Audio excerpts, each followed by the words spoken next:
Hello, everybody, and welcome. This is the Apostate Prophet. I hope everybody's having a fantastic day. How is everybody doing?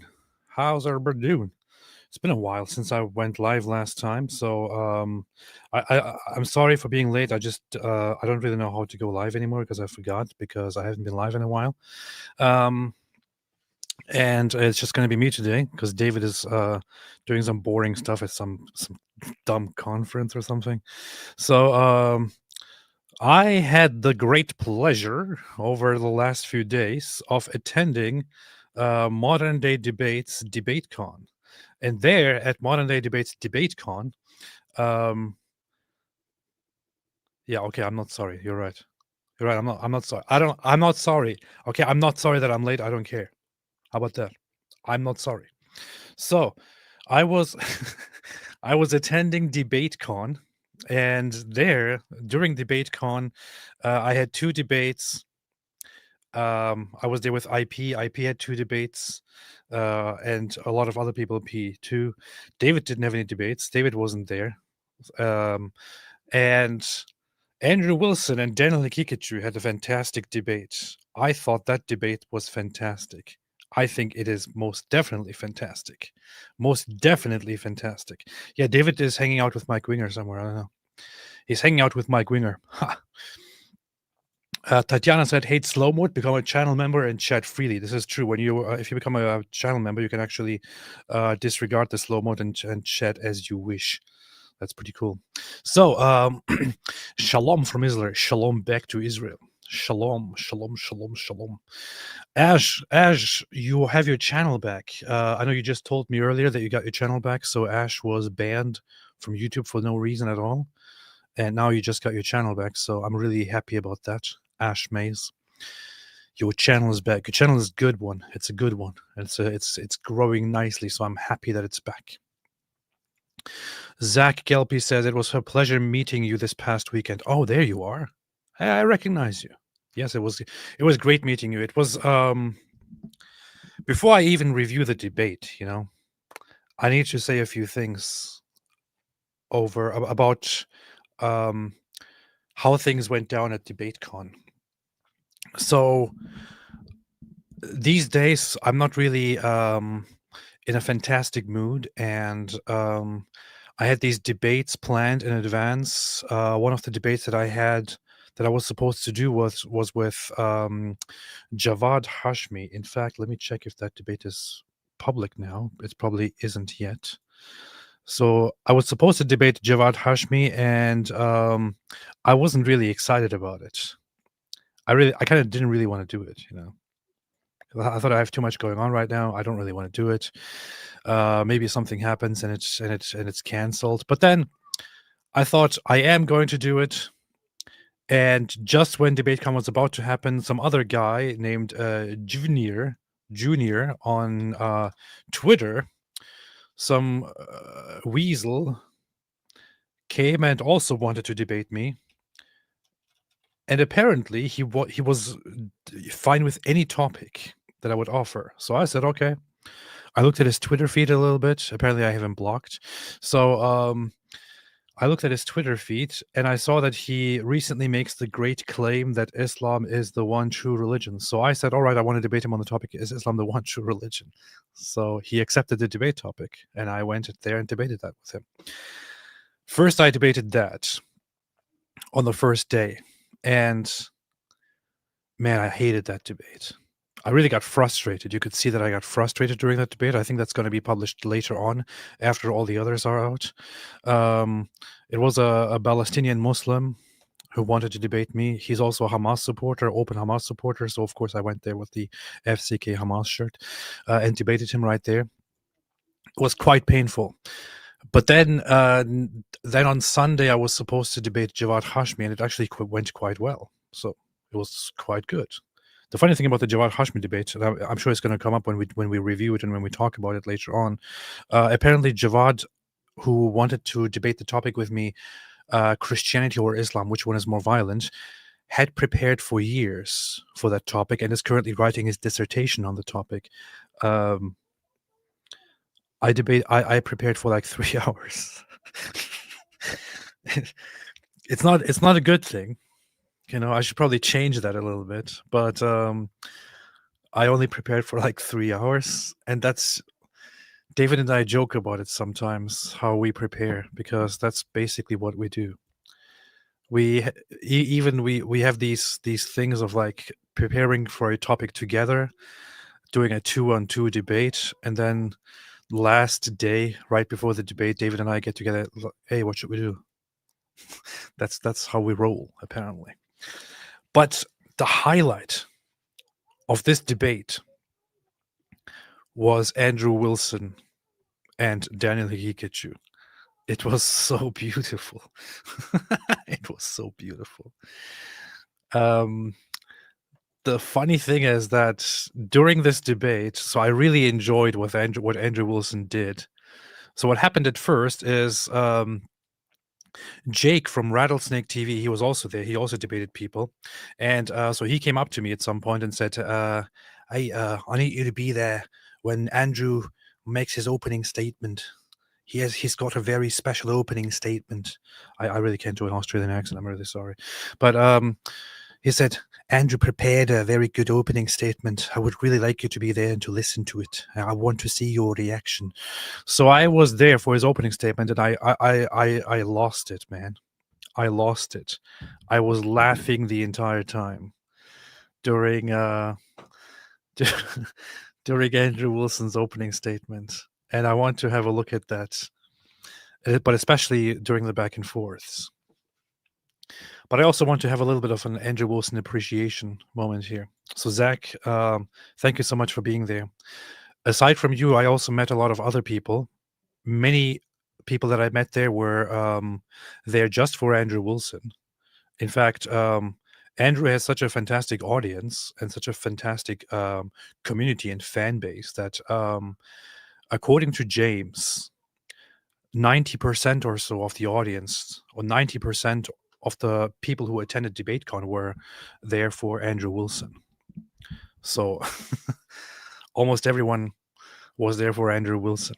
And I've had I had fantastic conversations with people among his fans and friends, and I also had some good moments with Andrew there. And we talked a little bit about how in the past we had a little bit of a fight and unfortunate series of events, and we basically apologized to each other and said, "Hey, forgive me, I forgive you," and all that. So everything was good. And Andrew is a great person in person. He's not really like his public persona that he puts on when he goes into debates, because that's where he puts on the tough side. In person, he's actually very, very soft. Just kidding. So this is the guy that I debated, Junior, unapologetic Muslim Palestinian. This is some guy who loves Hamas, who also openly says that he loves Hamas. Jesus is a Muslim. This guy was a complete idiot, and he actually thought that he won the debate. Although the debate topic was, is Islam the one true religion? And he said during the debate that he has not been able to prove that Islam is the one true religion, so he conceded the topic. But he also thinks he won the debate, which is very funny. I don't know. Anyway, we will get to that when it is out. Right now, I want to look at Andrew Wilson and Daniel Kikachu. Now, I must warn everybody. I must warn everybody because give me a second. Give me 1 second. I must warn everybody that this debate became very, very, very, very explicit. There was some really, really offensive language and all that. So, for all those who cannot handle offensive language and who may start crying, please be warned about it. For all those who have kids around, please be warned about it. Let's have a look at this. Wait, actually, let me take a few of these. SNRJ, okay, AP, after everything I have heard about you, I need to ask you a tough question. Please forgive me for the discomfort, but it is necessary. Sorry, Lop or Bursa Siahi. I have no idea what either of these things are. Which is the best fig? I honestly have no idea, but I would say the first one. No, the second one, actually. All right. Cult Warrior with Andrew and Daniel. Is there some way they can both lose? No, there isn't. AP Live by himself. Did you leave David's cult? Yes, I did. Oh, actually, you know what? Before we start, I want to say something about this here. So this is a hint at, this is a jab at Sam Shamoon. Because Sam Shamoon, about whom I really don't want to talk much, recently attacked me very harshly. And then once we started responding to him, he started crying and complaining. He did this whole thing of like, David Wood has a cult and apostate prophet, he's part of the cult and all that, which is really, really, really retarded.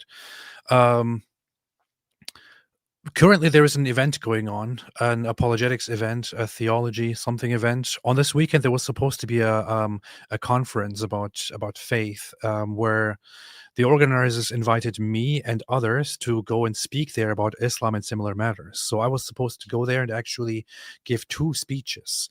At first, I was supposed to give only 1 speech. Then I was asked to give 2 speeches about Islam, about Islam versus Christianity, Islam versus other religions, and things like that. So Sam Shamoon, after he attacked me thoroughly, and then we attacked him back, actually sent people over, and so he sent his audience over, and he told his audience to contact the organization and to tell them to deplatform me, to not invite me, to not let me speak at a faith conference.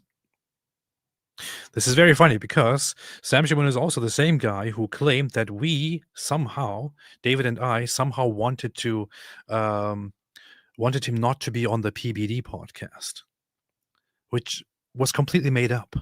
Neither I nor David care about whether Sam Shamoon goes on the PBD podcast or not. In fact, I've seen parts of the PBD podcast that he was on, and I actually didn't feel a single ounce of anger or regret or sadness about it at all.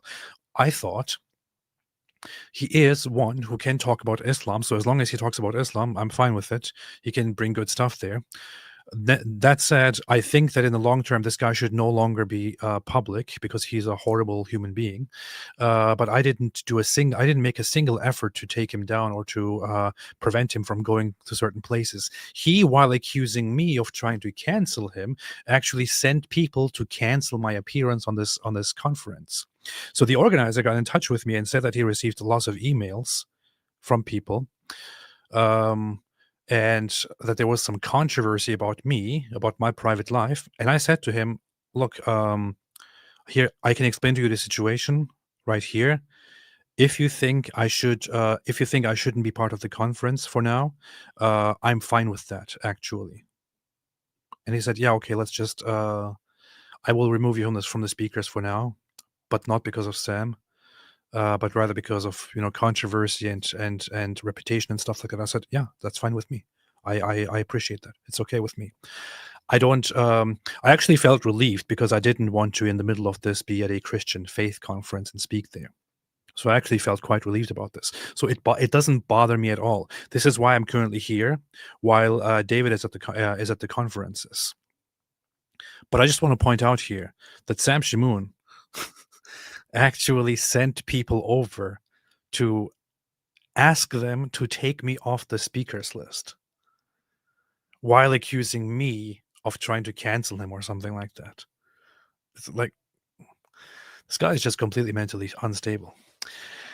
Anyway, Shakespeare. What's up, Shakespeare? Men are from Mars, women are from Venus. Muhammad had the moon split because Al-Zud is from Uranus. John Handy, would you ever be interested in doing a live stream with Armin Navabi debunking pro-Islamist, pro-Hamas propaganda sometime in the future? I would always like to be live with Armin Navabi. I love Armin. Leo Wolf the Red says, watching Andrew debate left-distant Muslims is like watching Mike Tyson box a 10-year-old. Hey, careful with 10-year-olds. We're talking about Daniel Kikuchu here. Dawa Troll around 110 when 112 when Daniel asked how much longer. When James answered, I heard Sam's wanted to make a clip. I got no skill and low IQ. That's fair enough. I don't blame you. All right, now let's get into it. Let's jump into it. Hey, wait a minute. I think IP, I know you're watching right now. I know you're watching IP. If you want to hop on, I'm going to send you a link. You can just hop on whenever you want. IP is watching right now and says he might join. So I'm going to send you the link. I'm going to send you the link. If you can join, just hop on. All right. Let's get started. Reason Islam makes worse society. Once again, strong language. The reason Islam makes worse societies. Wait, hang on. Did you see what Sam said tonight about you? It's brutal. Is he still talking about me, man? Like, I haven't said a word about him in forever. Is he still really talking about me? Are you serious right now? Damn, he is still talking about me. He is still talking. Did he ever answer my questions that I asked him? I don't know what he said about me, and I honestly don't really care, but did he ever answer the questions that I asked him? You know, actually, since it comes up and since he talks about me, I just want to put the questions up here. Before we get into the debate, maybe it's good to also talk about that for a second here. So, I asked Sam Shimon some serious questions, and I haven't seen an answer to that yet from him. So let's put this up here for a second. Right. So I asked Sam the following questions, and I'm really wondering if he's going to respond to this or not. Questions for Sam Shimoon. Do you swear before the Almighty God that you will answer all the following questions truthfully without excuse no matter what? 2, did you have sex with your former wife before you married her? 3, at this point or at any other point, did you have sex with her when she clearly did not want it, i.e. rape? 4, did you punch her? 5, did you hit her at other times? 6, did you once or more explicitly or implicitly threaten to beat her? 7, did you frequently or sometimes call her names such as a daughter of Satan or whore? 8, did you repeatedly call her loose or otherwise insult her and belittle her over her past relationships? 9, did you keep information about her and threaten her repeatedly during and after your marriage with exposing her and harming her reputation? I really wonder when Sam will answer these questions. When will he answer these questions? Did he give an answer to these questions? I really wonder. Especially this question here. At this point or at any other point, did you have sex with her when she clearly did not want it? Because that's what she said Sam did. All right, now, enough with the piece of filth. Let's get back to this here. The reason Islam makes worse societies is because they have a doctrine for cousin marriage. Now, notice Daniel didn't say, no, you can't fuck your first cousin and marry her. No. He didn't say that because he probably believes that you should. He probably believes it's fine. He probably believes something about like it protects inheritance or something like this, right? Christians are also at the mercy of the same kind of IQ fetishists who want to transform the human race. Wait, what? What am I doing for money? What the hell? I really don't have like a great supply of money right now, so I'm not sure what the hell he's talking about. What am I doing for money? Wait, what? He didn't answer. He said you got all these questions from hijab for donations. What the hell is that? Are you making this up right now? Because that sounds like that sounds incredibly retarded. So what? I really need to hear that. Wake up, Andrew, wake up. Stop this stupid argument. 30 more minutes of Andrew saying that Muslims are dumb. Okay, that's great. I'll try to be more substantive than that. So just listen to this.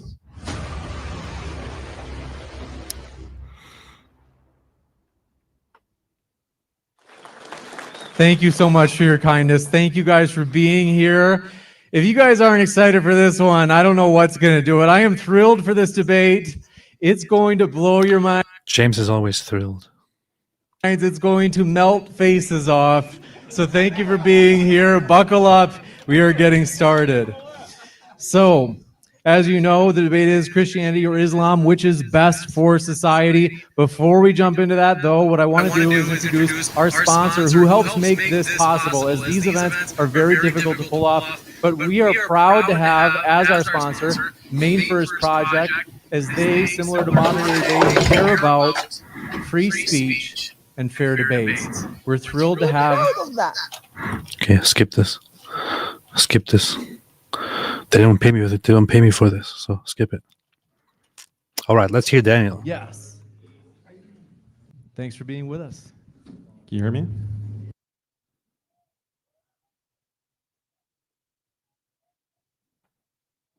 There's an echo. Really, bro? I thought we solved this problem. Is there an echo if I just play it right here? Yes. Yes? Okay.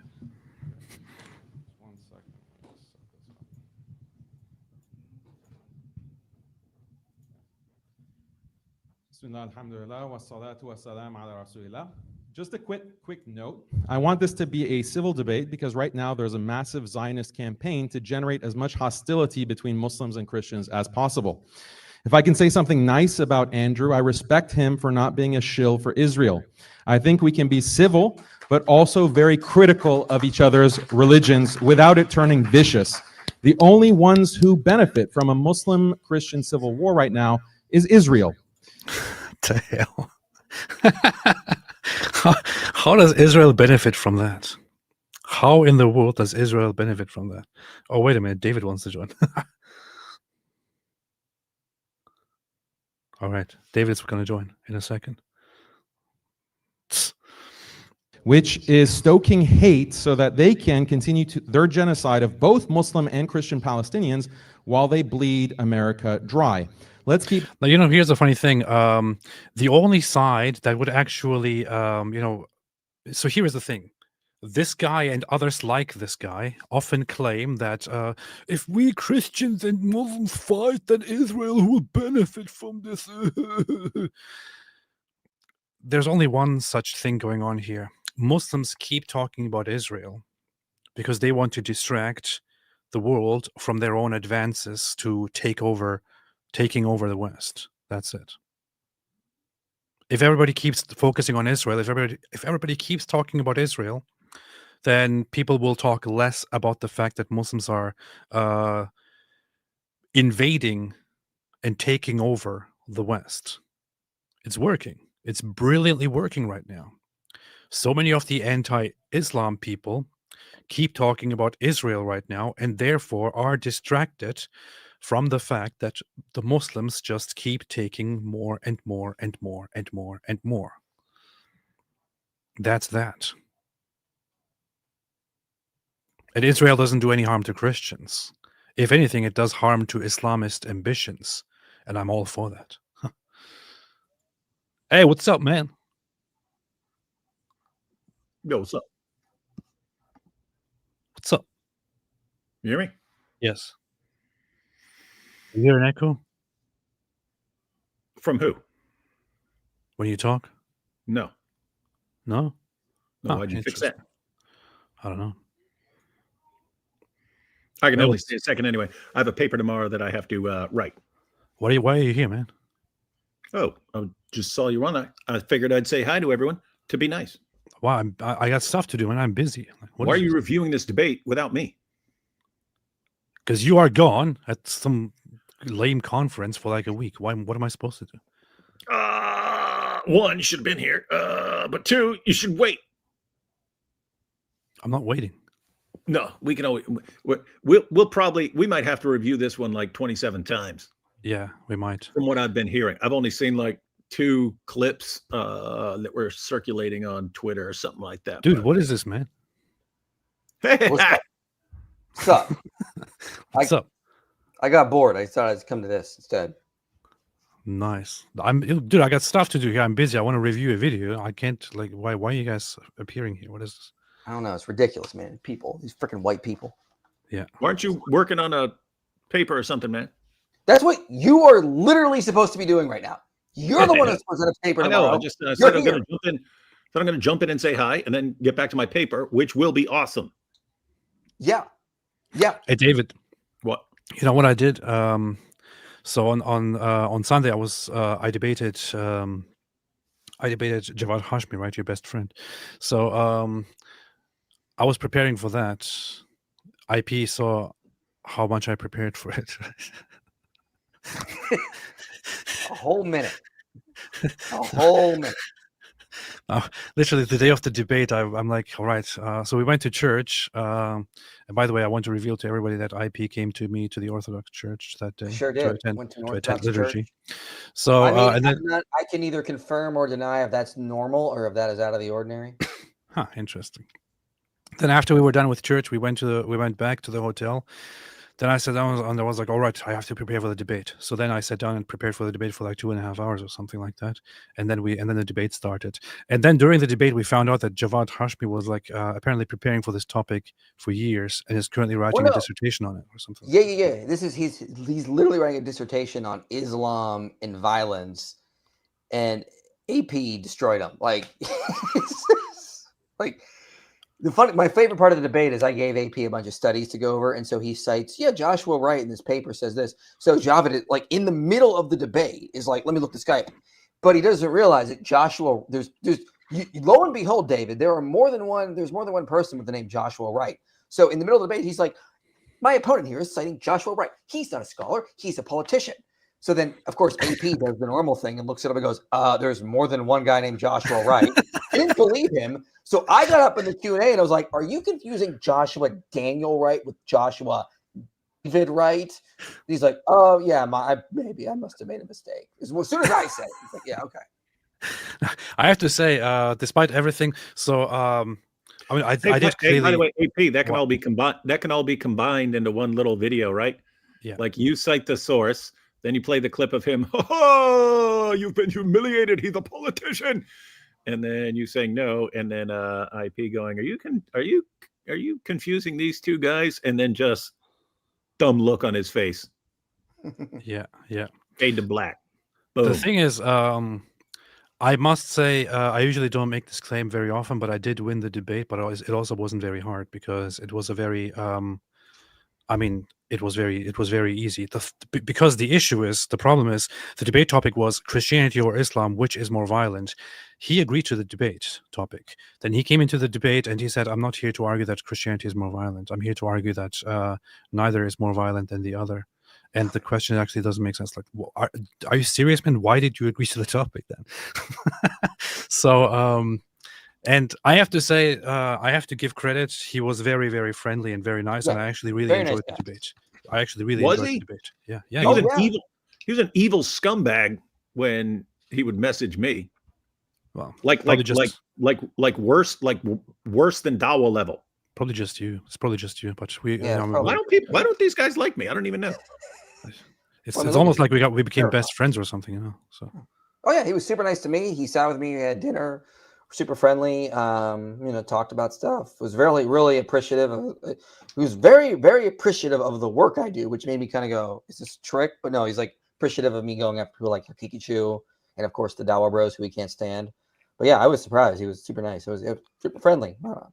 I'd totally have a beer with him if he could drink. Yeah. No, that was pretty good. So, David, what's up, man?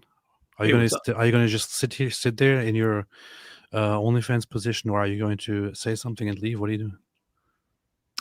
Oh no, I'm probably going to cut out in a minute and write the greatest paper that's ever been written. Okay. So, all right. Let's continue then. I'm going to watch this video. keep that larger context in mind. So the first slide, which is best for society, Islam or Christianity? Next slide. The answer depends on which standard we use to judge, traditional or secular liberal values. Traditional values include belief in God, prayer, marriage, and gender roles, opposition to degeneracy, and commitment. Now, the funny thing is that this entire opening statement by Daniel Kikichi becomes completely useless and irrelevant as soon as as soon as Andrew Wilson starts speaking, because it all then focuses on the one thing that Andrew says throughout the entire debate, and Daniel walks right into it and can never get out of it. It's just, Andrew's good at that, man. Hey guys, for anyone who missed it, back this was like what, a year or two ago, but he was debating Muslim Lantern on Muhammad's relationship with Aisha, and Muslim Lantern's position was, yes, Muhammad had sex with a 9-year-old girl, but it didn't harm her. And so Andrew said, well, I've got the research here. It shows that the length of the vaginal canal of a 9-year-old girl is 2 inches. And therefore, if Muhammad didn't harm her, he must have had a penis approximately 1.8 inches or smaller. And what made it, oh yeah, so it's hilarious because he's like got visual aids, and he's like, in this lipstick tube, which chapstick tube or whatever, he's got these visual aids for everything. And then the funniest part was Sneeko trying to not burst out laughing the entire time because he's trying to be a good Muslim. And yeah, that was classic Andrew Wilson. But it's the same thing. He'll use some argument and he said pull out. It's over. It's already over. Yeah, he'll pull out, but not in the Zut sense. Yeah. All right. To nation and shared culture.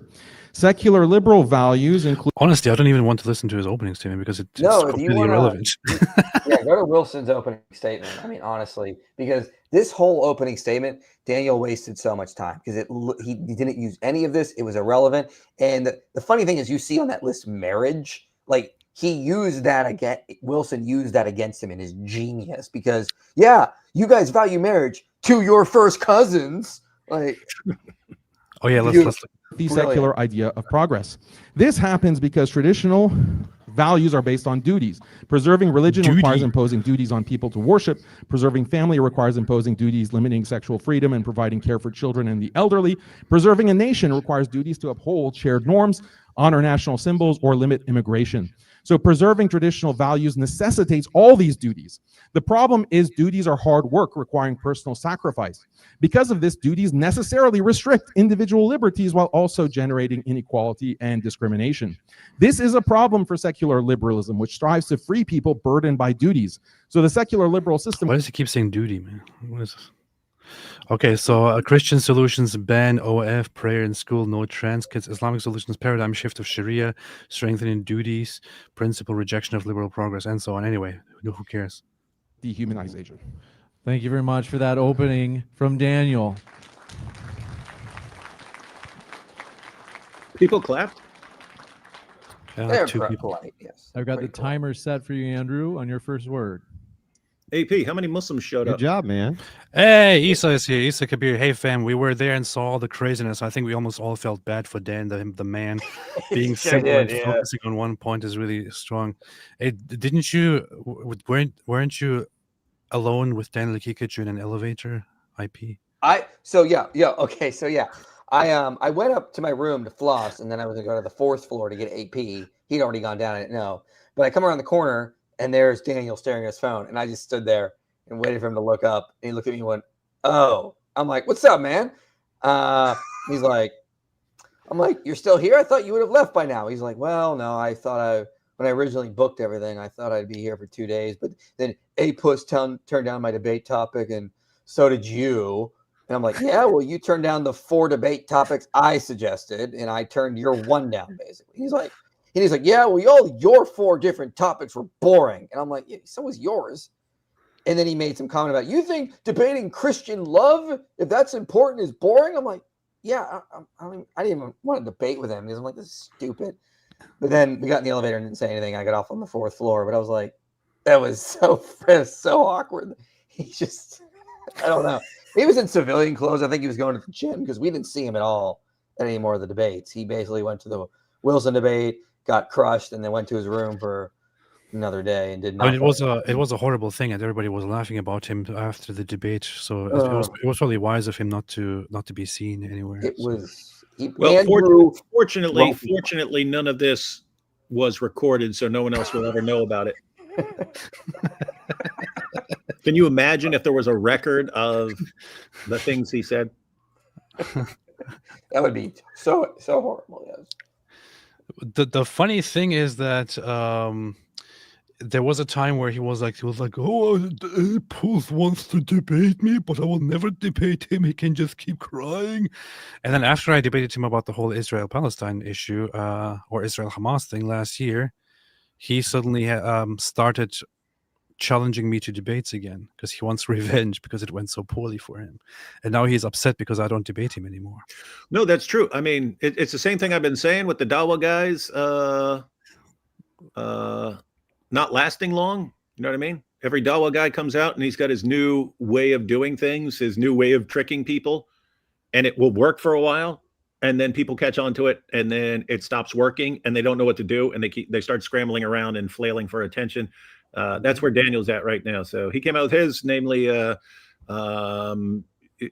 he'll cite 27 studies in his opening statement. No one's read those 27 studies, and they take his word for it. And it sounds like all these scholars agree with him, and so on. That fell apart when he debated IP, who went ahead and read all this stuff, and then the cat was out of the bag. He completely misrepresents, doesn't understand, or just flat out lies about what's in the sources. So he was exposed, and then AP spanked him, and it's just been loss after loss for him after that. So I didn't spank him. Not in the zip sense. Yeah. AP spanked his bare bottom, and he has never recovered. Dude, I mean, and you had him like last month he debated Avery, and he pulled out a verse. They were debating the Islamic dilemma, and he pulled out a verse we use for the Islamic dilemma to try to refute it. And Avery, God Logic, had a field day with him. Like, you just cited a verse that we use and just like tore him to pieces on that. So he's just man, he's had a really it's so weird. So despite the fact that Dawa guys don't last long, he just thinks he can pull out something and slide it in there and achieve something, but it doesn't work. Yeah. No comment. The fun thing about debate is you get to actually get in the mind of your opponent. What? What happened? Oh. The fun thing about debate is you get to actually get in the mind of your opponent. You get to study and dissect the things that they say and believe. After watching Daniel for hours, a few things became obvious. The first, he's a far better Muslim apologist than I am a Christian apologist, that's for sure. But he's far weaker on politics than myself and the nature of the world. The second is that he's an above average debater, but he ain't quite God tier. See, if I were Daniel and fighting from his worldview, I'd point out Christianity is fractured and weak, that Christianity is totally incapable of fighting back against the degeneracy of our time. Its impotence has led to social categories of degeneracy at levels nobody could have predicted, especially with the advent of the internet. I would point out Muslim societies don't work that way, that Muslims have feminism and degens under control, that everything in modern day Christians in the West are fighting for against degeneracy, Islam has already achieved in their lands. That's what I would do if I were Daniel. When talking about which is better for society, Islam or Christianity, this becomes a powerful argument. But I'd go a step further if I were Daniel. I'd also say my opponent will argue like an atheist progressive, that Andrew Wilson, the guy who promotes anti-feminist and egalitarian doctrine, is going to sit up here and act like an egalitarian progressive and cry about Islam being mean to the women and cry about Islam not being very nice to the gays. Well, you were fucking wrong. Sadly for Daniel, while this tactic would normally be effective against a sewing circle Christian, I'm not part of that cast, sir. Now, let me get into my argument for why Christianity makes better societies than Islam, and it's pretty simple. Islamic societies breed an inbred population. Next slide, please. He literally just went right into that. I know. I thought it was like a point that came up or something like that. No, that It was whole his argument. entire thing, man. It was his entire thing, and he prepared this, and so he also explained it to us later on. Actually, he and a guy who works with him, with whom he prepares, we were talking to them, and he explained to us how he had it set in his mind that he's going to present this argument, and Daniel is going to be trapped by it. And the other guy thought, I don't know, I'm not sure if it's going to work. And Andrew was like, it is going to work. So, and it worked. Andrew made it work. He brought this topic, and Daniel was completely trapped. He had no idea what to do. Yeah, I wrote down time markers, so we play a little bit of Andrew. I can show you where you see Daniel's brain breaking.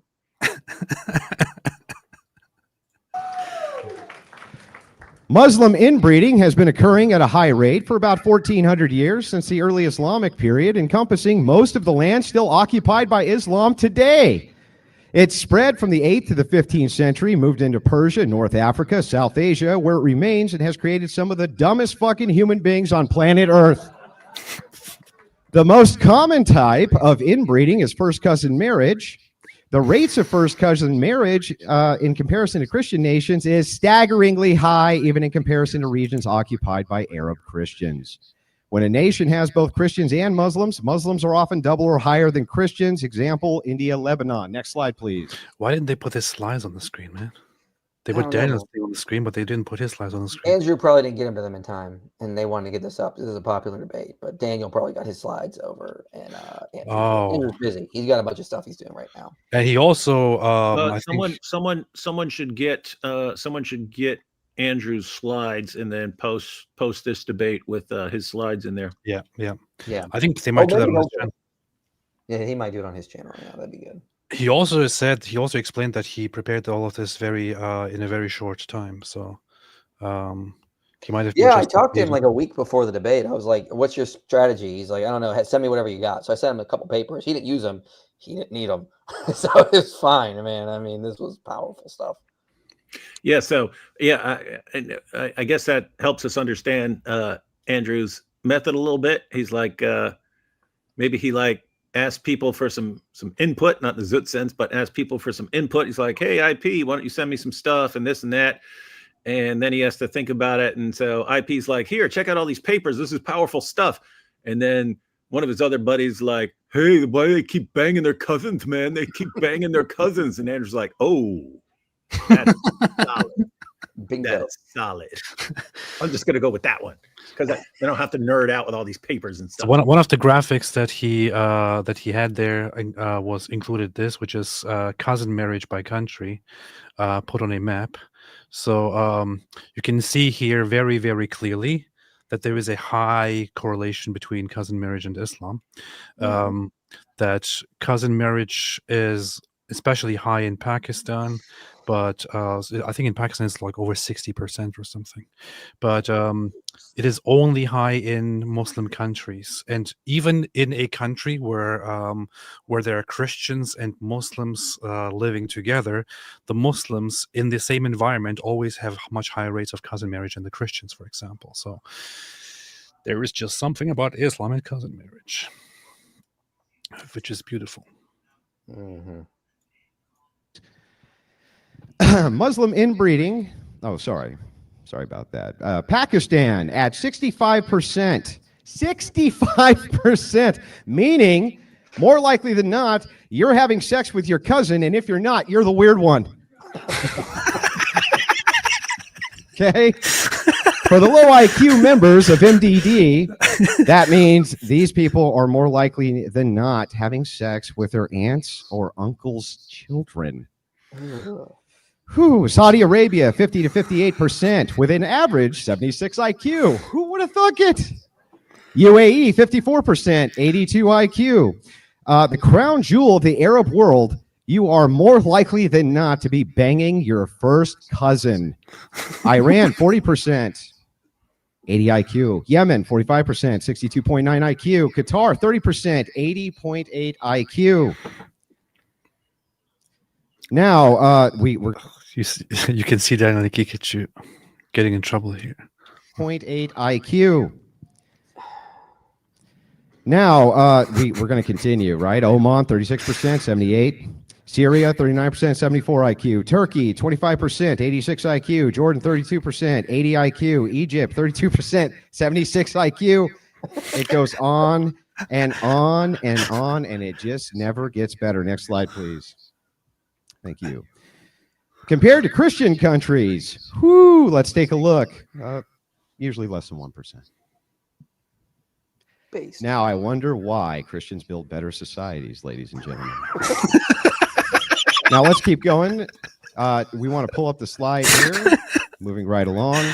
As countries become more Christian, inbreeding declines, right? We can see this from church intervention in Spain, 20 to 30% post-Reconquista. Catholic Church banned cousin marriages for commoners, papal dispensations sold for royals. Italy, similar high rates in the medieval period. The church enforced bans over the century. France, high medieval. Canon law prohibited marriage within 4 degrees of relation. Modern Western Europe, it's not just the cultural norm, but let me tell you exactly how much of a cultural norm it is. Even in European nations where marrying your first cousin is legal, they don't do it because of the ecclesiology. Isn't that wild? Africa shows the more Christians and less Muslim the societies become, the better they do. Let's just take a look at Nigeria. Okay, we can go down the list here. 50% Nigeria, 20 to 30% first cousin marriage. Isn't that crazy? Now let's move right on down. You can see South Africa, Muslim 1.5%, very low to negligible in the national prevalence of cousin fucking. Whew. You can look at the list. It's pretty comprehensive. We can continue to go, right? The bottom 20 least productive sub-Saharan African countries. Wouldn't you know it? They're all Muslim. 99% Muslim in Somalia. Very high. 60% first cousins. Anybody ever hear a joke about Somalian IQ? Let's look over at Niger. 99% Muslim. 60% cousin marriage. First cousin marriage. Let's take a look at Muslims. When we're taking a look at Malil, it's a 90% population. High cousin marriage. In other words, everywhere Islam goes, the IQ goes like this because they all are fucking their cousins. Not joking. Go over to the next slide, please. I want to show you. This is a famous case. These are called the rat people of Pakistan. It's a condition known as microphalics, I think. Actually, let me get to that. You might want to add anything you have on your mind at this point.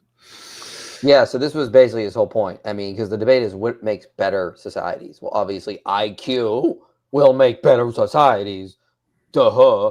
And so it's very obvious Daniel did not expect this at all, did not prepare for this at all. He's probably looking on ChatGPT right now as we speak to figure out answers, because when he starts going through his answers, it sounds like he just Googled ChatGPT, because he's looking like point number 1, this, point number 2. Like, you get like a list from ChatGPT. That's what it really came across as. And like one of his points was like AI, AI is going to level us out. I was like, you're an idiot. So he was presenting stuff like this at this point to point out really sad results of inbreeding and all that. So yeah, that's what he was talking about. I think I'm pronouncing that right. I have no idea. And it's caused by excessive inbreeding. When's the last time you went to a European country and saw that? You don't see it. Inbreed, yeah. Somebody said London in the audience.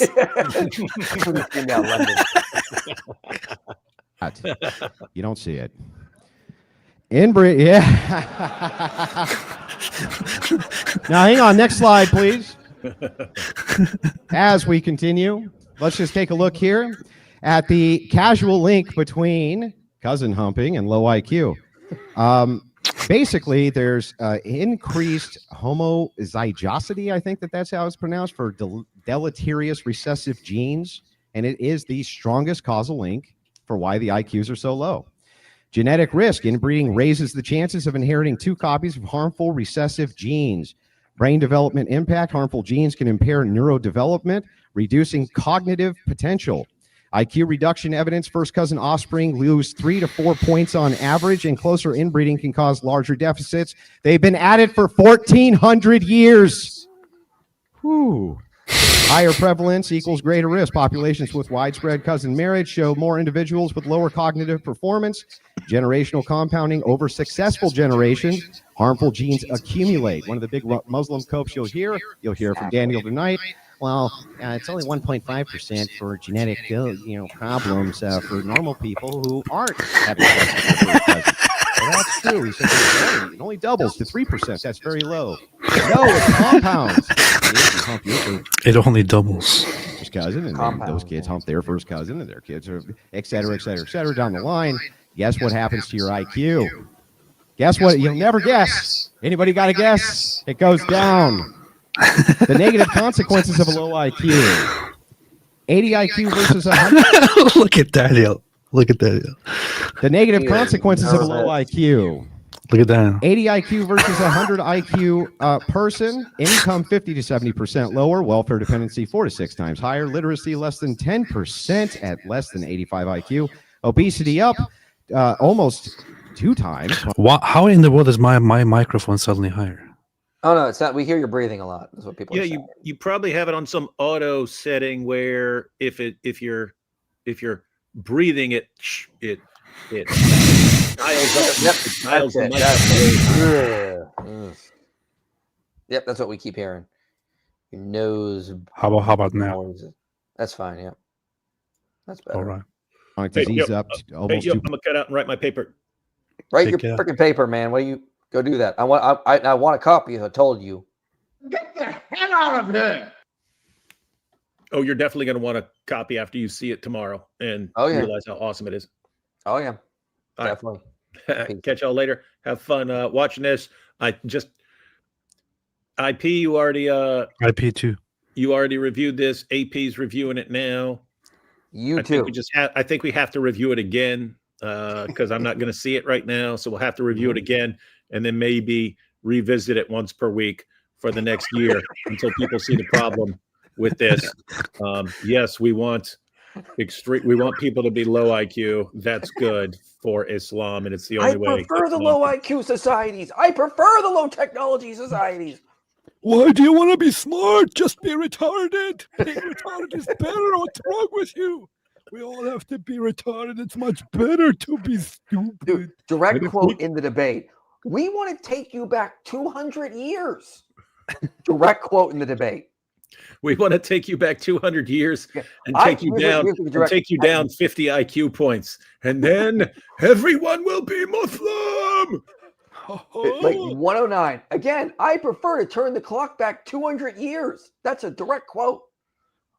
Let's be retarded. This is good stuff. Yeah, we need to clip all that stuff, and someone needs to make a many faces of Daniel Hakikachu from this debate theory, because he's making some hilarious faces. He used to have like a smug grin while people are talking and saying things. And now he doesn't look.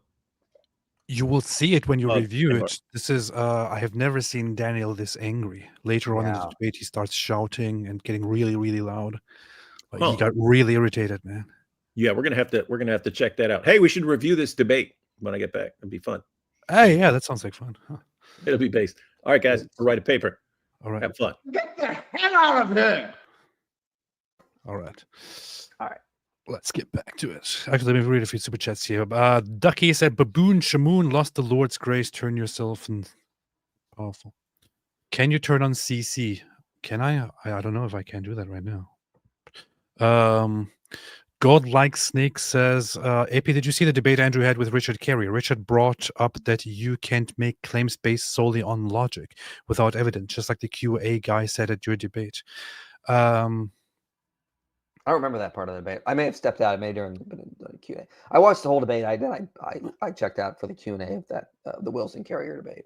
I went to the debate. I went to Andrew after the debate was over, and I told him, "Hey, I heard you. I heard you did a good job, but it was very, very boring. So sorry, I didn't listen to the whole. It was a slow. It wasn't like this. It was a slow cook. He got Carrier defined fascism as using force instead of persuasion and democracy. That was his definition of fascism, which immediately I saw Andrew's about to cook him. But it took a slow because Carrier kept trying to wiggle out of it. But I mean, eventually got him to. He basically had Carrier screaming, well, on that case, it would be a fascist democracy, which would be absurd because on Carrier's own definition, he just created an oxymoron. And everyone was laughing because Carrier wasn't making any sense at that point. Very, very good. Very good. Jesus says, how could Christians versus Muslim even be civil war? It wouldn't be civil. It would be civil versus uncivilized war.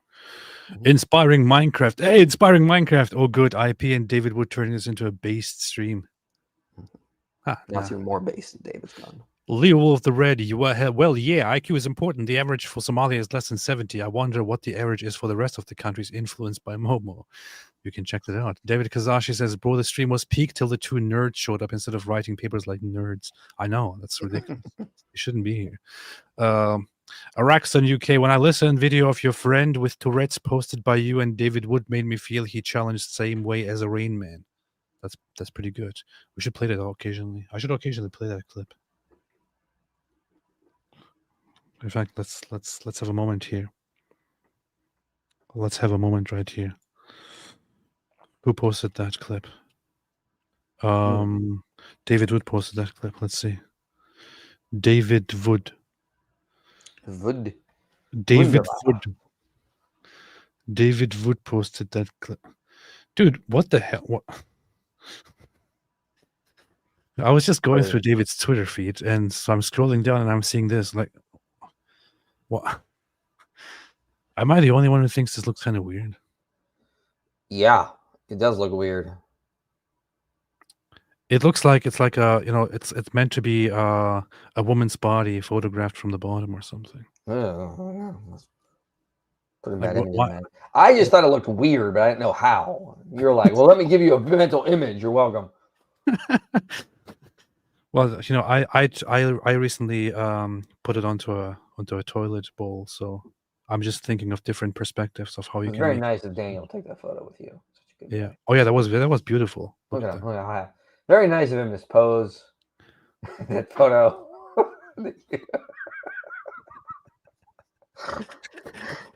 For those who don't know, I watched AP sneak up next to Daniel, and Daniel's talking to somebody, and then he turns and looks at the camera and snap, and then AP walked away super fast. It was brilliant. It was perfect timing. Everything was perfect timing. What actually happened first is, so I walked up to him with my shirt on. Of course, he saw me during the debate with the shirt, just walking around, and he was getting annoyed with it.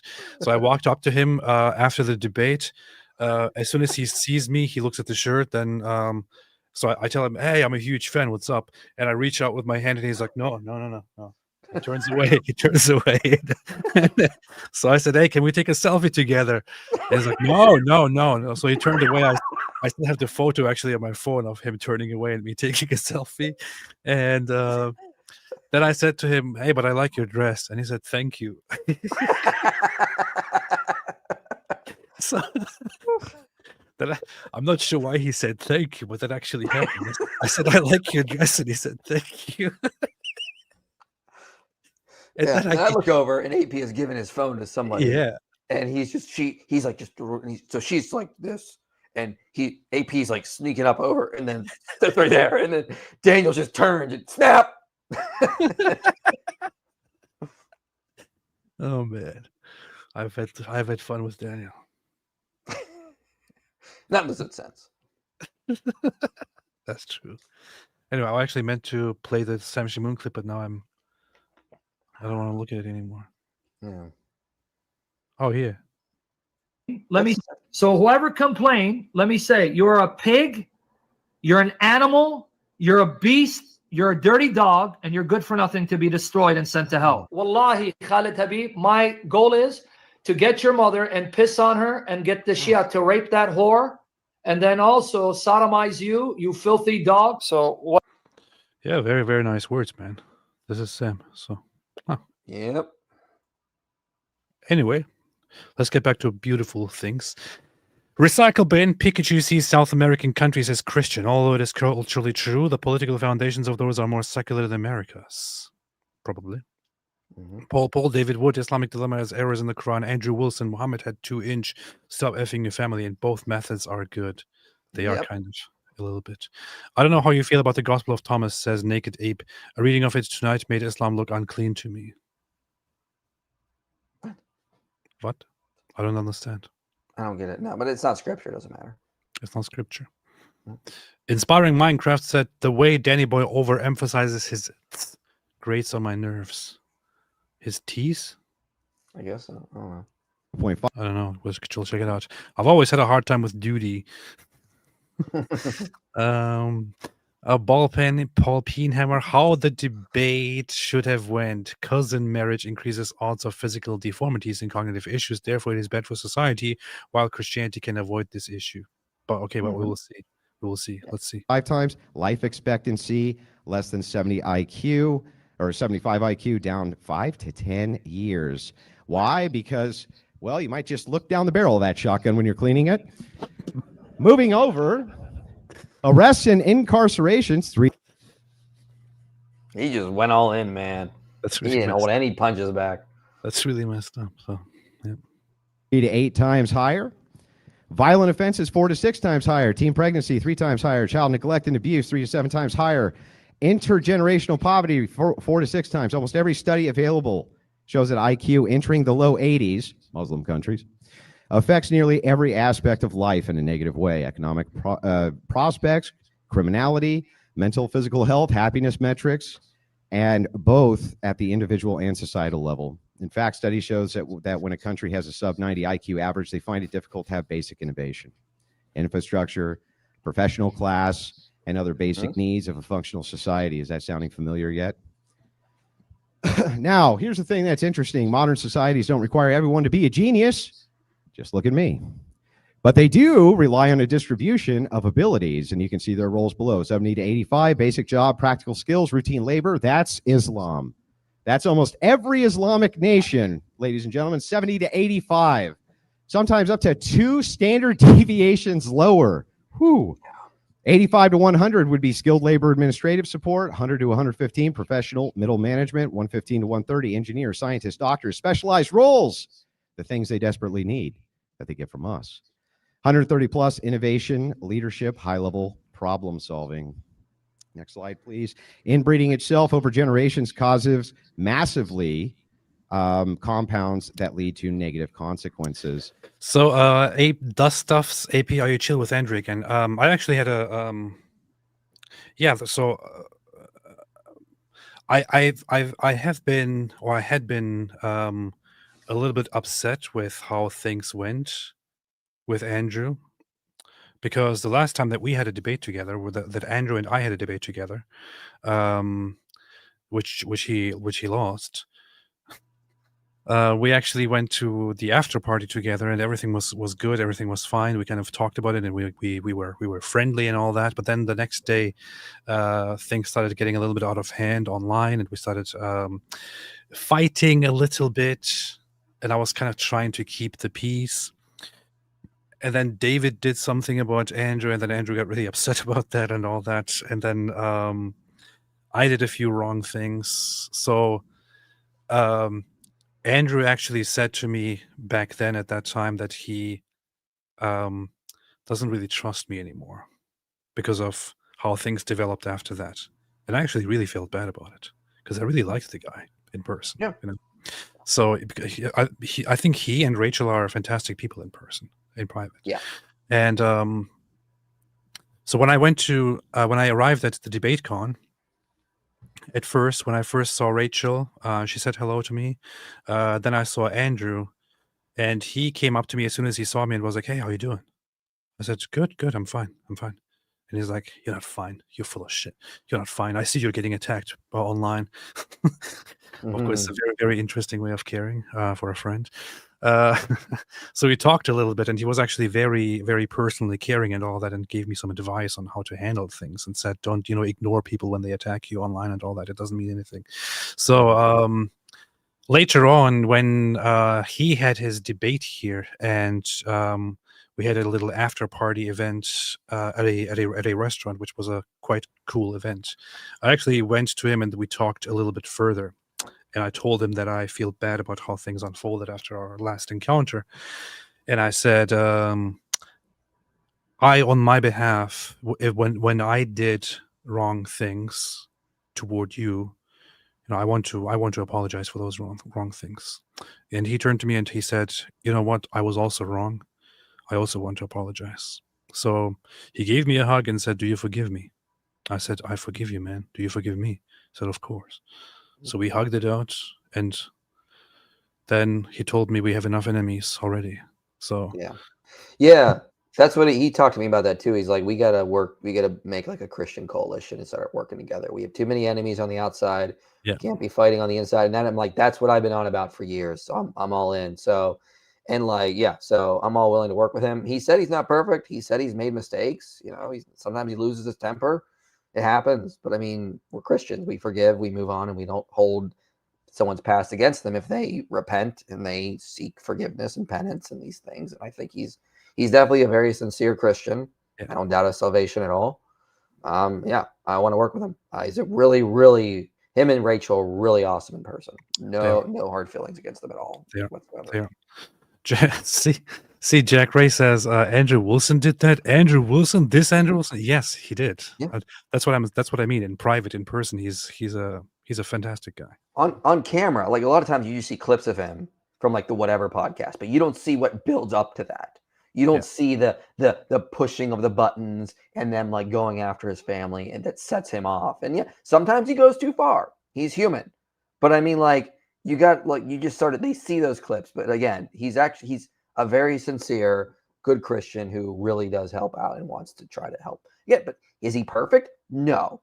I mean, but sometimes culture needs this provocateur mentality, and in this debate, it landed perfectly. Alhamdulillah. Anyway, and you can see the risk curve there. You see how the genetic defects increase every single generation. Mm-hmm. Moving over. I just want to point this out on the last slide.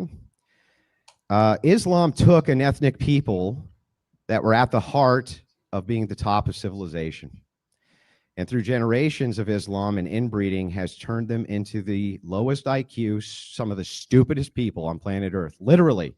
You think I'm being mean? I'm not. They're literally some of the stupidest people on planet Earth. Everywhere Islam goes, inbreeding increases and societies become worse. Where Christianity goes, inbreeding decreases, so societies do better in almost every material way. Let's just point out here, as I wrap this up. One second. So it's clear here that my argument summarized, though this isn't its entirety, is that Islam creates huge societies with large swaths of people with IQs so collectively low, they would be considered developmentally challenged, borderline retarded here in the West. Not kidding. Due to this side effect, force doctrine becomes the order of the day. Because the technological difference and capabilities of each people group is so vastly different, think Apollo mission compared to Starship Enterprise, Islam must literally bank on the benevolence of Christians to not wipe them off the face of planet Earth. They are basically the feminists of the East, totally reliant on the goodwill and benevolence of global Christianity, not to just not exterminate them. Okay? And take their resources, always appealing to the mightier. Daniel Kikich is really enjoying this, man. He's having so much fun. He hates it when the crowd doesn't like him. I saw it on stage when I was with him. He does. He gets really irritated by the crowds. Mm-hmm. Force for their existence and the benevolence of that very people group who Daniel today is arguing doesn't make better societies, which is a laughable proposition. Even absent the degeneracy of a people group must be able to competently defend itself or bank on the benevolence of the people group, which can. And almost everybody is going to prefer the society that can. Imagine the irony here of arguing against the very Christians you find inadequate morally, yet bank on their moral benevolence to not wipe your low IQ fucking asses off the face of planet Earth.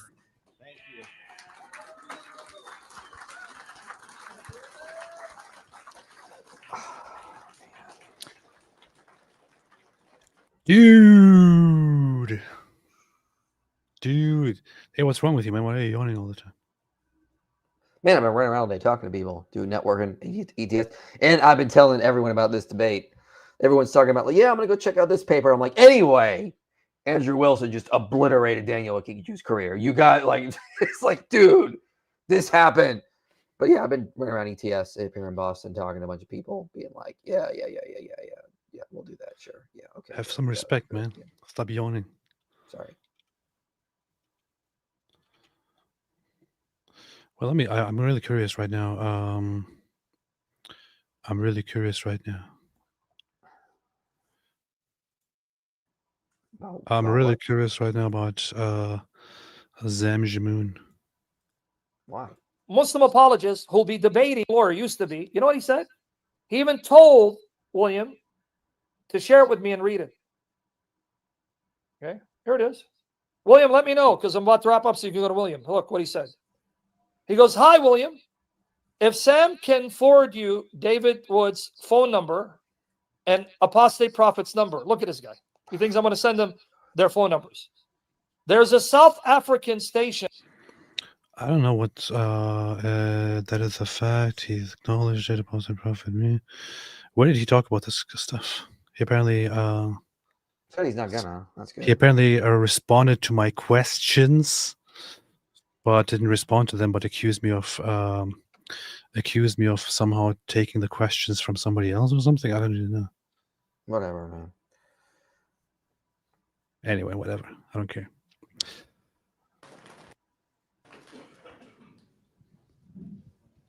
Thank you very much for that opening as well. I wanted to take a moment to say, no, they're not paying me. So, MT, did you guys see a Christian man at his cross snatched and was beaten bloody by a Muslim at UC Berkeley? Crickets from the Defenders of Christians. Did you see that, IP? No, I didn't see it. Oh, you got to look it up. Joe here says EE slammed by Al-Zud. Indeed. David Wood, I'm writing about ASPS. Would you like to be in it? Yes. Dan getting completely crushed and humiliated, not in the Zut sense, in a room full of Christians, is always the highest of my highlight of my year. I find myself looking forward to it now. LOL. Mm-hmm. It is indeed. It is beautiful. It is beautiful. Leo Wolf, after the debate, Daniel went and cried to his cousin, uncle, daddy, and was comforted by his cousin, auntie, mommy, his cousin, nephew, son. Very Islamophobic. Catholic light apologetics. Whatever you want to say about Daniel, he is not a coward. He has performed many mass debates on child and cousin marriages. Yeah, that's the one thing you can say about him is, like, you have these nut jobs like Fareed that are like, oh, these apologists are so dumb, and then never debates. At least Daniel shows up to get humiliated. Okay, got to give him credit. That's what they do. That's what they do. Al-Zut Akbar, Islam, a curious blend of cousin marriage and MAPs. I call them pedophiles. Please don't get generalized about an entire population based on only 98% of the population. This is true. Thank you for pointing that out. Go-Top music. Dawa guys don't last very long, just end up exposing themselves. They'll just pull out anything and always have a hard time taking input. What's wrong with you? Thank you for being a member. Jor here says, but mom, Allah said we could lay in the same bed. Oh, God. Mark H. When I saw the preview play, I genuinely thought it was Mike Winger. Please forgive me, David. It is Mike Winger. While I might disagree with Andrew on a multitude of topics, I guess that's supposed to say it might. I have to admit, says Gabriel, bro cooked in this debate. He did indeed. He cooked. He cooked big time. He overcooked. Braden George, thank you. Did you hear Mojab rant from God? Oh, yeah. So the other day, like, what happened? I was talking to Avery, and apparently Muhammad Ajab reached out to Cameron Bertuzzi, Capturing Christianity. Give me an opponent to debate on the Islamic dilemma, but on one condition: he must have over 500,000 subscribers, which is stupid because that means he went and looked at all our channels and saw that we are under that. You know, David Wood, myself, Avery, and he's like, "Oh, okay. All the people talking about the Islamic dilemma, I'll just make that a prerequisite, so I don't have to actually have an opponent." And then he went live on his channel, like trying to get Christians to debate him. And like, it's like, did he know we were going to be at this conference up at ETS and we're busy with this all day? But Avery went live on Cameron's channel, and they called him out for all this this crap earlier today. I heard, so good on them. Huh, that's funny. David, I'm sorry, but stop laying like that. It freaks me out. Also, watching Daniel freak out and me so happy driving home today. That's Yes, good. yes. David, you only stand up to sleep. Why are you Yeah. laying down? David, what's wrong with you? I posted of Allah. We need to go live together sometime. Oh, you made Daniel feel pretty by complimenting his dress. Yeah, I did. It was very cute. It was a very cute moment. I should have recorded that. IP, why didn't you take a video of AP? I would pay to see that. Because LOL. I was laughing too hard. I didn't have time to get my phone out. It was Like- all very spontaneous, honestly. I didn't plan it ahead or anything. I just randomly thought, hey, wait a minute. I'm going to give somebody my phone and go over there and let them Pretty take a photo of me. To be fair, Sam is trying to stop insulting people, says London. Good. Yeah, good luck with that. I hope he does that. And then I hope he also admits to all his wrongdoings, including rape and all that. So, Felicia, AP should have asked if Daniel Kikuchu's dress came in men's sizes. Anyway, I'm glad you're back, AP, and I hope IP and David Wood stay safe out there. God bless y'all. Indeed, God bless y'all. All right, let's continue here. Please be sure your phones are on silent, and also please do refrain from recording or streaming any footage other than if it's TikTok length, that's fine. But we're going to kick it into 5-minute rebuttals. First with Daniel, the floor is all yours. So this falls exactly into what I predicted. You argued like a libtard. This falls into exactly what I predicted. You argued like a libtard. How in the world was that arguing like a libtard? Dude, Andrew had a great response to this. It comes up later. He just basically says, libtard value. Don't F your cousin, libtard. saying that success is on the basis of IQ. Well, how are you going to argue tomorrow when you debate with an atheist that Christian IQ is higher than secular atheist IQ? In fact, the atheist IQ is much higher than Christian IQ. So your entire... No, that's false. It is not much higher. No, it's false. It's like a couple points. It's like, I think like 4 or 5 points on average. But here's the thing about that. Here's the thing. I remember this from a video I did a while back called Are Atheists Smarter? So I did a whole video on this topic. Here's the thing. So atheist and Christian IQ in Western countries is the atheist is slightly higher, but it's like 5 points at the most.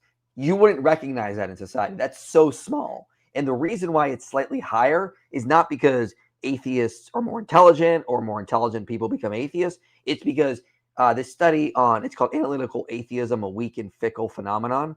That study points out that what happens is people that are low IQ in any given societies just tend to go with the cultural norm. Mm-hmm. So low IQ people in America just identify as Christian. But in Britain, where it's becoming more secular, low IQ people are now identifying with secularism or atheism. So in that country, it shifts. Christians apparently have slightly higher IQs in those countries. So because, again, the low IQ people drop the mean for the whole group.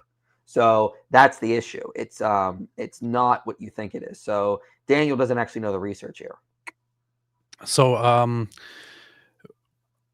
you're actually giving Daniel here some credit because he made a good point, because people who have higher IQs tend to be more likely to deviate from the social norms and go toward something else. And Daniel was saying that people with higher IQs might leave their religion or leave Islam or something like that. So therefore, Daniel is right in this entire debate. There you go. In your face. No. In your face, yes. No. Well, it doesn't work because, Andrew is comparing societies. Yeah. But you can't do that because, again, secularists and Christians are in the same societies. So it's a lot different in terms of comparison. That's true. That doesn't mean, so just to add to that for a second here. So somebody with a higher IQ might go towards might be drawn towards certain ideas, might be drawn toward deviating from the social norms, might be drawn toward changing their political or religious beliefs and all that. That doesn't necessarily mean that those religious beliefs or political ideas are right or are good, right, or are smarter, right, or better. It just means that people who have average IQ tend to deviate from whatever they are in, for example, or have a more higher likelihood to do that. So tomorrow it could be that in an atheist society, somebody with a higher IQ deviates from the atheist society and becomes a Christian, for example. Yeah. And such.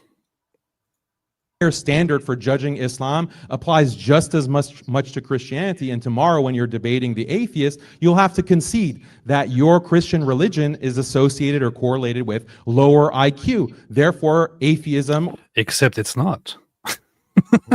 It is not. Yeah. After the debate, I sent Andrew that study because I'm like, hey, any liberals, atheists bring this up, just show them the study. It's a weak and fickle phenomenon, according to that study. If when nations secularized, the low IQ people just start identifying as secular and atheists, and that lowers the mean IQ for atheists in that country. So yeah, it's not the same when you compare different civilizations, because you're comparing against secularists and Christians in the same country, and that changes the way you do it. Alhamdulillah. Or secularism is better for society because it raises IQ. So that's one point. Point number two, where in the Bible does it restrict cousin marriage? Oh, God, this, what an as you idiot. acknowledged, is a later papal decree. It was not a part of Jesus's teachings. So this is incredibly stupid. This is just Daniel, after years of debating, has not been able to grasp and wrap his mind around how this works in other religions, including in Christianity. He thinks, okay, if you want to say something is bad, then you have to point into your scripture. You have to point at your scripture and tell me exactly where in the scripture it says that this is bad. That's not how it works. That's how Islam works. Okay, that's how Islam is. Islam gives you the ultimate list of things that are bad and things that are good, and that's what you're supposed to abide by. And you can't go beyond that, really. Anything else that is not mentioned in the Quran or in the or by Muhammad is considered neutral and then can be somehow interpreted in a religious sense. That's not really how Christianity works. In Christianity, you don't just have this is good and this is bad and that's it. That's not how it works, man. You can identify as you go through life or as society advances whether something is harmful or not, and therefore then conclude that something is indeed harmful because you have gathered enough evidence that that is harmful, and then abstain from doing it because it is harmful. So you don't have to have a biblical mandate for that. That's Islam, Well not said. Christianity. Perfectly said. Yeah. Perfectly said. Alhamdulillah. Jesus didn't come out and say, hey, if you want to have a successful Those of you in society. the audience, I do want to ask you to keep it down so we can hear the speaker. Jesus didn't say, oh, hey, if you want success and you want to have a prosperous society, you shouldn't marry your cousin. Jesus never had this apparently essential Christian teaching that is the key to success on earth. That Did anybody here claim that this is an essential and ultimate teaching for success? Did Andrew make that point? No. Nope. He's not. Daniel, again, he's desperate. Again, this is raw, unfiltered response. He's caught totally off guard by this. So he probably just used some sort of AI to come up with some quick arguments. It was pretty bad. I don't think he knew what to do at this point. You gotta tell. He's kind of like, oh, let me just say whatever I possibly can. So there are some people saying sola scriptura, but so here's the thing. I'm not sure That's why not what people that are means. saying that, because sola scriptura doesn't Yo, imply any even- of that. Yeah, even Protestants. I mean, I'm not talking about the lay people, but Did you just say even Protestants will say, even the Protestants, they will say that sola scriptura does not mean we only use scripture. They will say it's the only infallible authority. There are other authorities like church fathers, like different councils, but they will say it's the only infallible authority, or it's the only thing you would need to understand the faith. Not that Indeed. there aren't other authorities. Indeed. Or that is at least what sola scriptura is meant to be. So, Yeah. Alhamdulillah. That's your whole argument against Islam, and it's found nowhere in Jesus's teachings. It's found nowhere in the early church fathers' teachings. This is something that came later. And also, when it was decreed that cousin marriage is considered to be incest, it wasn't on the basis of IQ. This is something that you have adopted from who? From atheists, from secularists, from those who are doing. I'm pretty sure that is false. Pretty sure that is false. Well, what what was the specific claim? Because cousin marriage was banned in like the 500s. It's like that's when the Catholic Church was starting to be like, yeah, no more of this. Like this is obviously not good. Let's start. And they went off because of like Leviticus 18:6, I believe, says do not like lay with your lay with your close relatives. So they included cousins in that. Let's see. That came later. And also, when it was decreed that cousin marriage is considered to be incest, it wasn't on the basis of IQ. This is something that you have adopted from who? From atheists, from secularists, from those who are doing secular science. I'm pretty sure that came into existence long before the phenomenon of atheists started rising. Yep. Yeah. Well, I mean, it's not hard to see that. I'm sure that many officials in the Catholic Church started seeing cousins produce children that were a little off, and they said, "Hey, maybe we shouldn't be doing this." Like they were able to use science and reason and observation. That apparently the Muslims didn't have the same issue. I don't get it. Okay, so the Catholic Church, specifically and explicitly, many centuries ago. Apparently, the Catholic Church is a bunch of atheists. So there you go. Powerful stuff. To discover these medical problems or IQ levels. So your entire standard for judging Islam is not a Christian standard, it's not a biblical standard, it's not an Orthodox Church standard. This is coming only from atheists, from atheistic science. Second of all, if IQ is such end-all be-all, Christian societies, if you bring up a country list of countries... There again is a straw man. Did Andrew at any point claim that it is an end-all be-all? The IQ or cousin marriage? No, he didn't. He just merely pointed out that it is a big factor, that if you marry your cousins, you will cause big problems, degeneration, lowering the collective IQ. Nobody is claiming here that this is the absolute standard or anything. By IQ, many Christian countries are on the bottom there.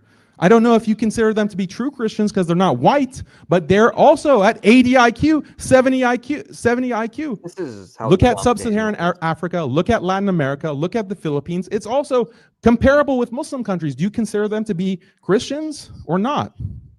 Also, go back to the Middle Ages. IQ was much lower in the Middle Ages. Hang on. This is how dumb Daniel is. He doesn't understand the point. Other things can lower or raise IQ, Daniel. Andrew never denied that or argued against that. He said cousin marriage does lower IQ. It does come from Islam. It is allowed and promoted by Islam. That will lower IQ. There are other variables that can increase and other variables that can lower. Some Christian countries do have lower IQs. It's not being caused by cousin marriage and therefore not being caused by Christianity. So but he can't think like that. He just thinks in absolutes because he doesn't understand how variables work, how multivariable studies would work. He just, oh, you say low IQ, bad. Well, other countries have low IQ. No, Andrew's argument was cousin marriage is a factor from Islam that lowers IQ, and that's why it makes worse societies. So he strawmanned Andrew the whole time. I wonder where the Western Church, Orthodox churches ban. So Orthodox churches generally ban cousin marriage up to the fourth degree. Yeah, they started banning like second cousins, third cousins, fourth cousins, not even that. And like the funny thing about this is apparently they're all atheists, man. Sorry, what? Yeah, the funny thing is Daniel should know this because he always cites Joseph Heinrich's book, The Weirdest People on Earth, and he points that out in the book that the Catholic Church was big on banning this. And Heinrich argues that's actually a reason that made the West so powerful. Is in Christian societies. Why that has changed is because of the Flynn effect. IQ has increased globally over the world, across the world. He has ChatGPT for that. He has ChatGPT for that. The Flynn effect is basically that as societies increase in, technology, food production, education, they're going to increase IQ. Yeah, Daniel, what do you think causes? Okay, it's a circle. It's actually like one of those like those snowballs that once it starts taking off, it'll just pick up. What do you think causes more technology? What do you think causes an increase in food production? People with higher IQs. So it's like a snowball thing. You have a little bit of food excess that can help increase IQ, but if you have an increased IQ, you can increase technologies, which gets you more food surplus, which increases IQ, which then increases more technology. It just starts snowballing. He doesn't get that. So blaming this on the Flynn effect shows you he doesn't understand the issue and he's not actually addressing it. Let me see. In the Middle Ages, in Christian societies. Why that has changed is because of the Flynn effect. IQ has increased globally over the world, across the world, because of the Flynn effect. So if you have a problem, again, So it looks like he's reading that off the screen, and Mhm. it's not something that he prepared beforehand because Nope. it wasn't relevant to his debate topic at all at He first. Googled it. Ironic, he calls Ah. me Googling philosophy to insult That's me. very, and very me interesting, Googling. Daniel. Can you please explain the situation here? Now, I don't have anything against that necessarily, but Muslims tend to always do this whole thing. Oh, are you Googling something? Are you Googling it? Are you Googling it? Where did you get that from? Oh, Google. So what's happening here, Daniel? What's happening? Why is he reading on his screen? Oh, Did you very Google odd. it, Daniel? Ooh, no, we didn't Google. Yes, ChatGPT. Haha. Because he seems to read a verbatim quote off the screen here. increased So. globally over the world, across the world, because of the Flynn effect. IQ has increased globally over the world, across the world, because of the Flynn effect. Oh, what an idiot. Daniel, were you Googling it? Mr. Google. Hey, Google, what's happening here, Daniel? I will say, I think Daniel did a great job demonstrating his arguments are low IQ, and obviously he wants to be on the low IQ side. So congratulations, Daniel, you achieved your goal. GX, I wonder if Daniel will defend it by saying we don't need high IQ because we make a lot of kids and you don't. Yeah, low IQ kids. Jack, who's going to tell Muslim men that they have choices in marriage and you don't have to marry a cousin or a child? It's very difficult. It's very difficult to break that cycle, especially if you're a Pakistani. Axex says, "Isn't Wilson just a raging anti-Semitic bigot? Look. No. He is not a supporter of Israel. Is he an anti-Semitic bigot? Does he hate Jews? No, he doesn't. No, he said so. We talked to him last night there. He says, I don't really have anything against Jews. I just don't think we should support Israel. But I'm not. He even made a anti-Semitic. joke about that right there. Just, at least if we go into a Jewish home, they have basic things like they can figure out basic things, unlike the Muslims. So Yeah, no, he's not anti. I told him, like, people think you're Fuentes, and I keep telling them you're not. Like, you're not. But people see out of context clips and they assume you're just like him, and that's just a bunch of BS. I talked to Andrew personally about this in private as well, and in public, and I don't believe for a second that he actually hates Jews or anything. So can't say the same thing about Muslims. Jack Ray gifted 20 Apostate Prophet memberships. Hey, what's up, Jack Ray? Thank you for imprisoning 20 people into this cult. Fish Lobs would love to see more apostate music. Wondering when we can see more soon. Yes, you got to make the song. You got to take what Daniel says here, then combine it with the old Black Eyed Peas song. Let's get retarded in here. Boom, that's genius right there. Yeah, I had that idea when we were out driving after the night. Let's get retarded in here. Let's get Islamic in here. Let's get retarded in here. Let's get Islamic in here. Woohoo! Just yawn. Something entered, not the Lutzen. Good. Who is better for society, JC or Momo? ChatGPT.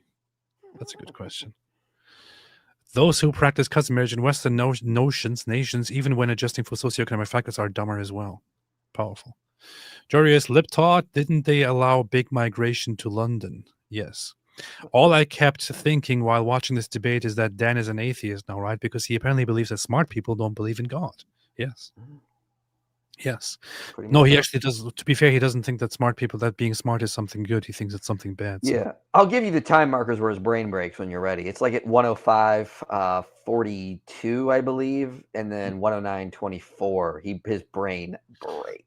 Ash says, pray for Daniel's IQ and pray for his cousin. Oh, God.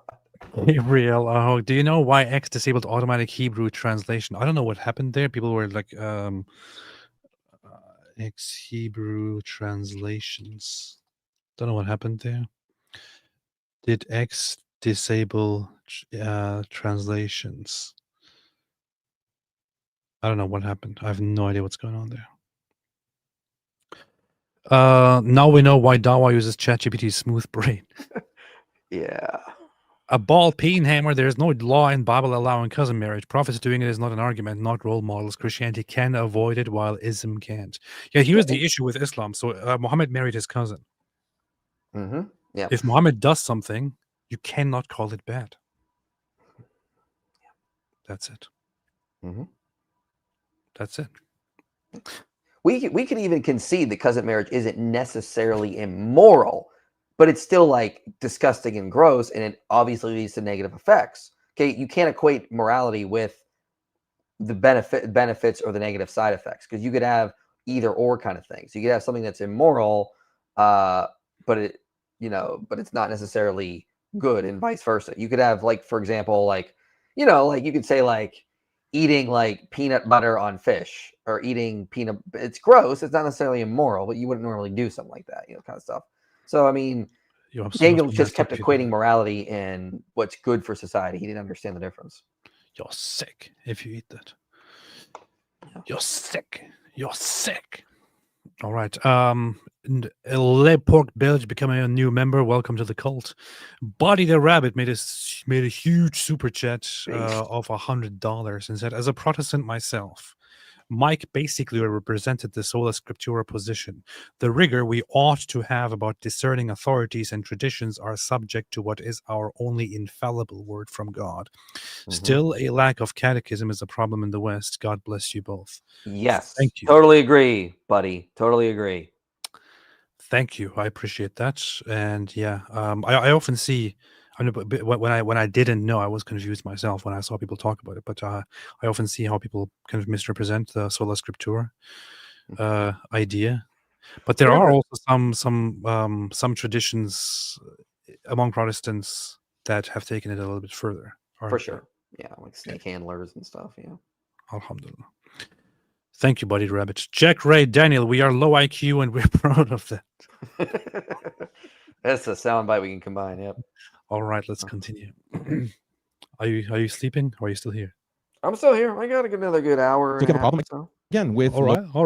That's lower IQ for the world across has changed because of the Flynn effect. IQ has increased globally over the world, across the world, because of the Flynn effect. So if you have a problem again with lower IQ, look at medieval or Middle Age Christian societies. And also, here's another big problem. IQ is also linked with race. So if you want to prioritize high IQ, you should discourage interbreeding between races.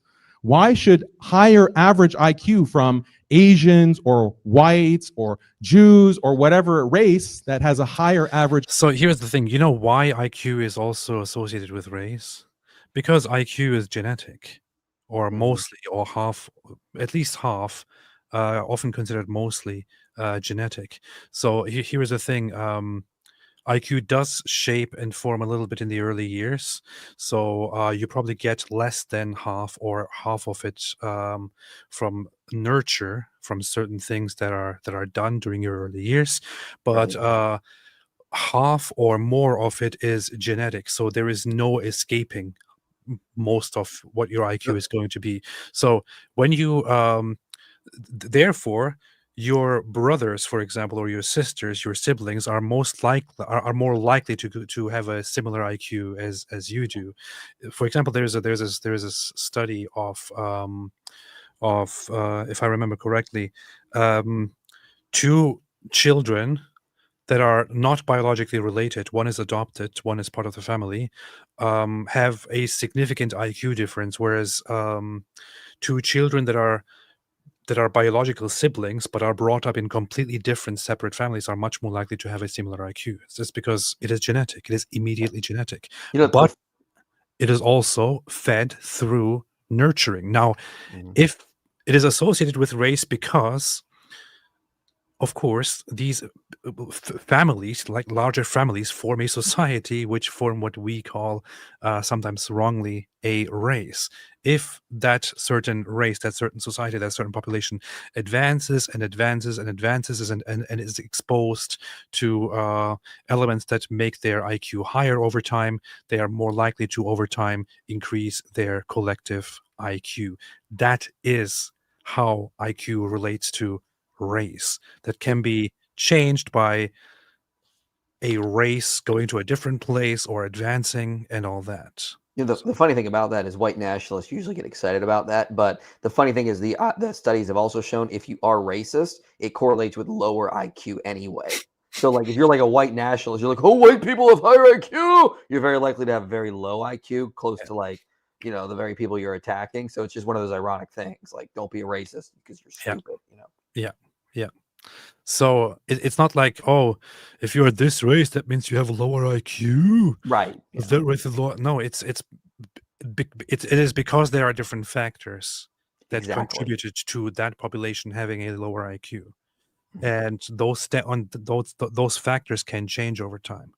But one thing that is that will probably make your IQ not so good is Islam. Yeah, exactly. Yeah. Alhamdulillah. IQ, Christianity encourages or allows interbreeding between the races. That will result in a lower. Actually, let me give an example that sounds a little bit offensive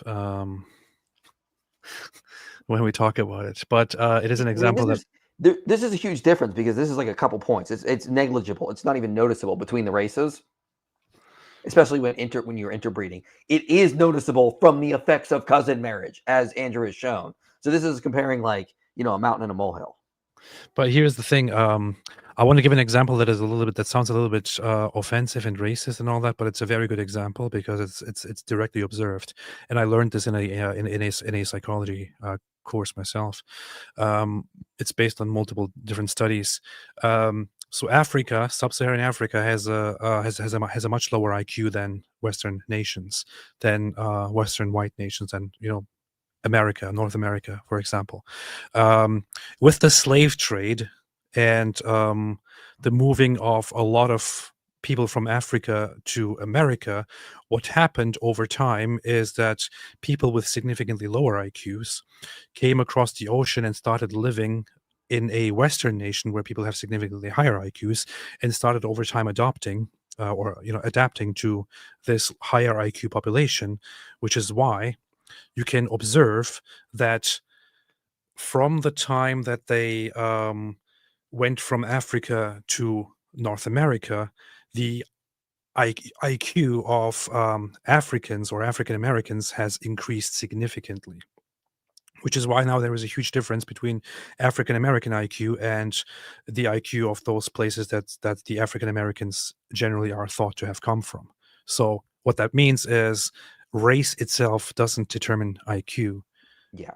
It is that race only determines it in terms of immediate genetics, but the environment contributes to your IQ and makes it higher or lower. Yeah, it's more about populations and locations. If you're in like a low IQ area, I mean, it will appear that though that race is correlated with IQ, but it's other factors. When when other groups that are low IQ move to high IQ places, they assimilate, and collectively the IQ raises. Race has very little to do with it, as research has shown. That's true.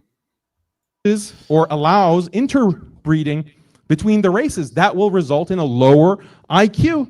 So you should be against that, because that's going to over time lower the average IQ of society. So it's not going to over time lower the IQ, dumbass. Yeah, freaking idiot, man. That should be something that you need to oppose to be consistent. Interracial marriage or interracial breeding should be contrary to your point or contrary to your position.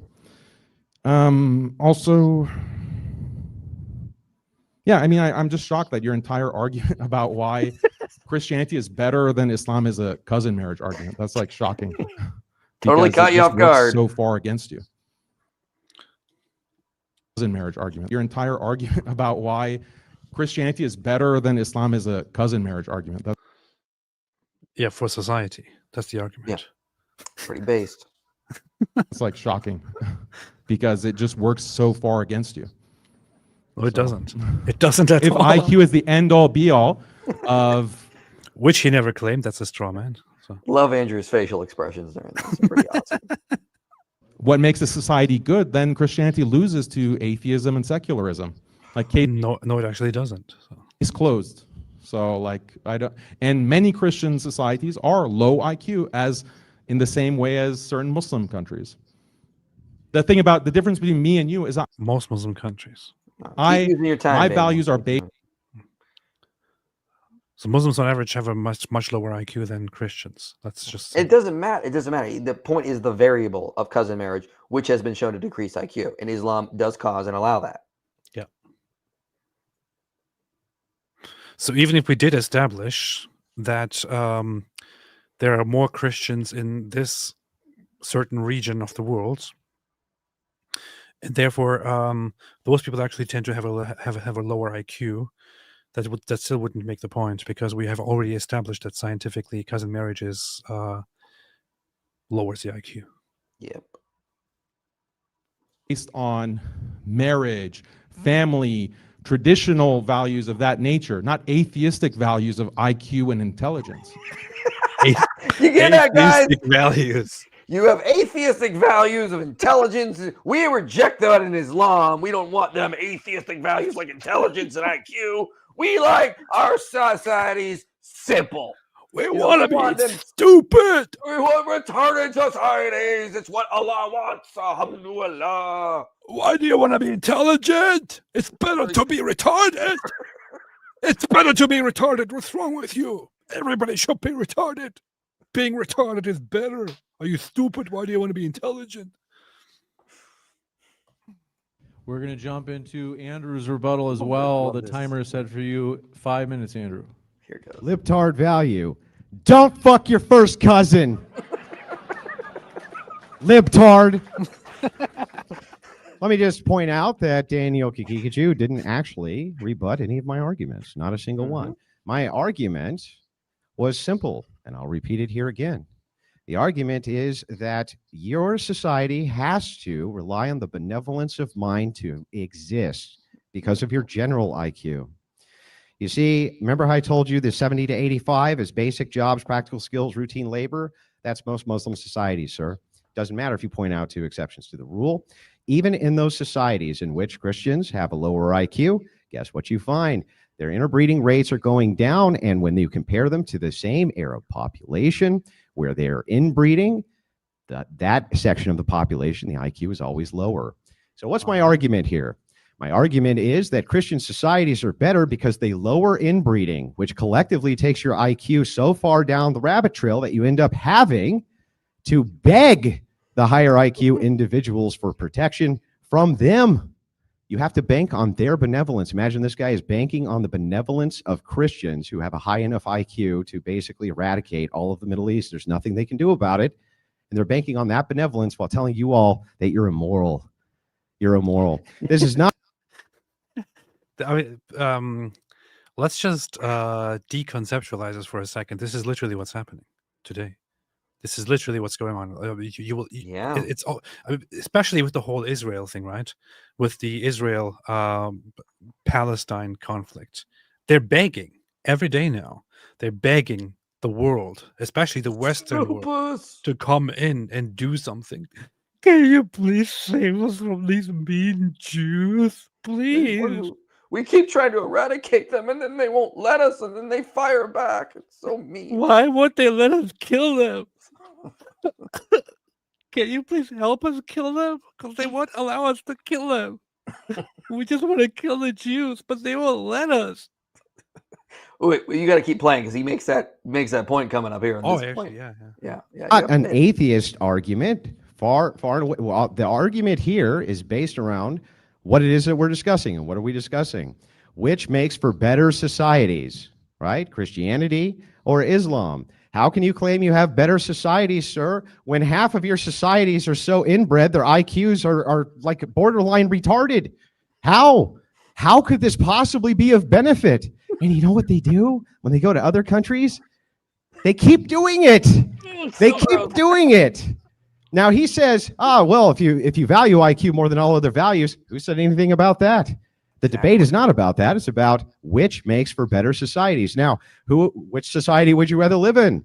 Would you rather live in a society of donkey pull cart, right? Donkey pull cart, because we're not smart enough to make car. We're not smart enough to even have infrastructure because we're at 70 IQ, 80 IQ, borderline retarded individuals.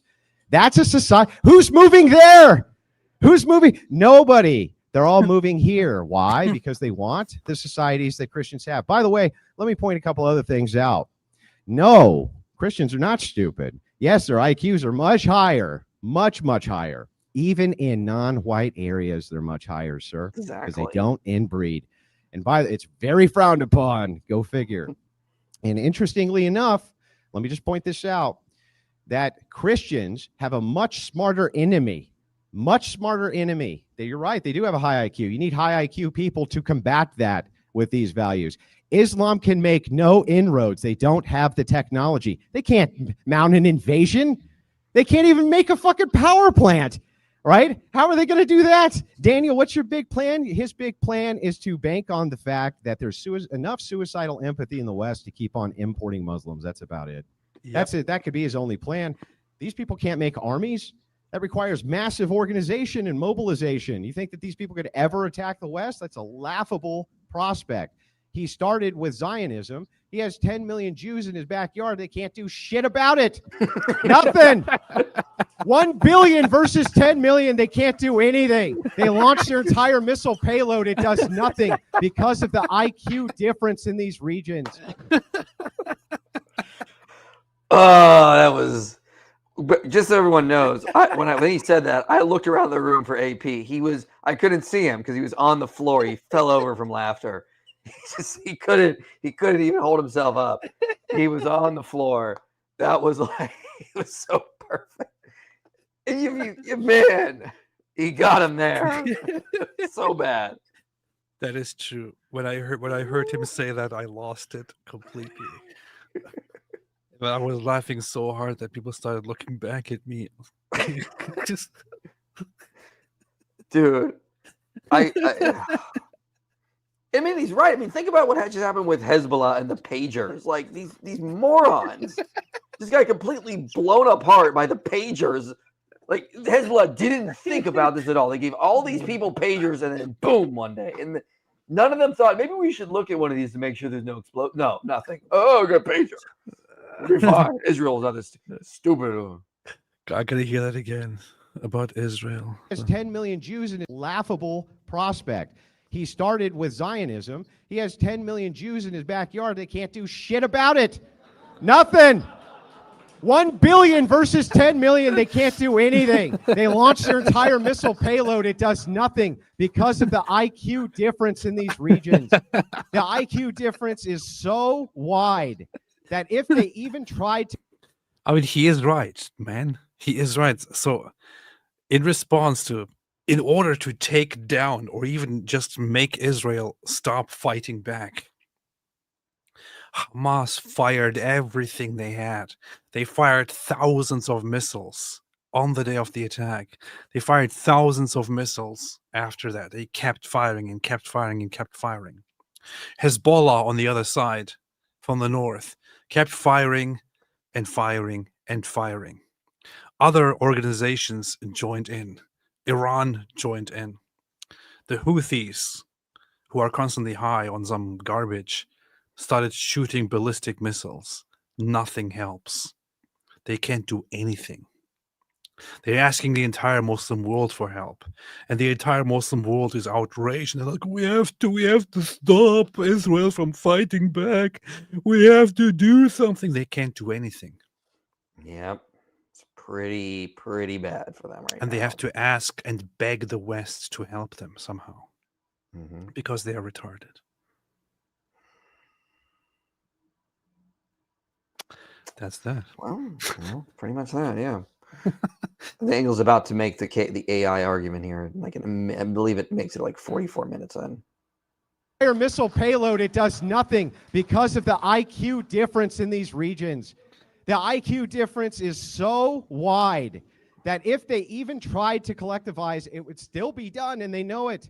And they can't collectivize anyway because it requires a high enough IQ to follow orders. Okay? So that's my argument. My argument basically is very simple. You have to have.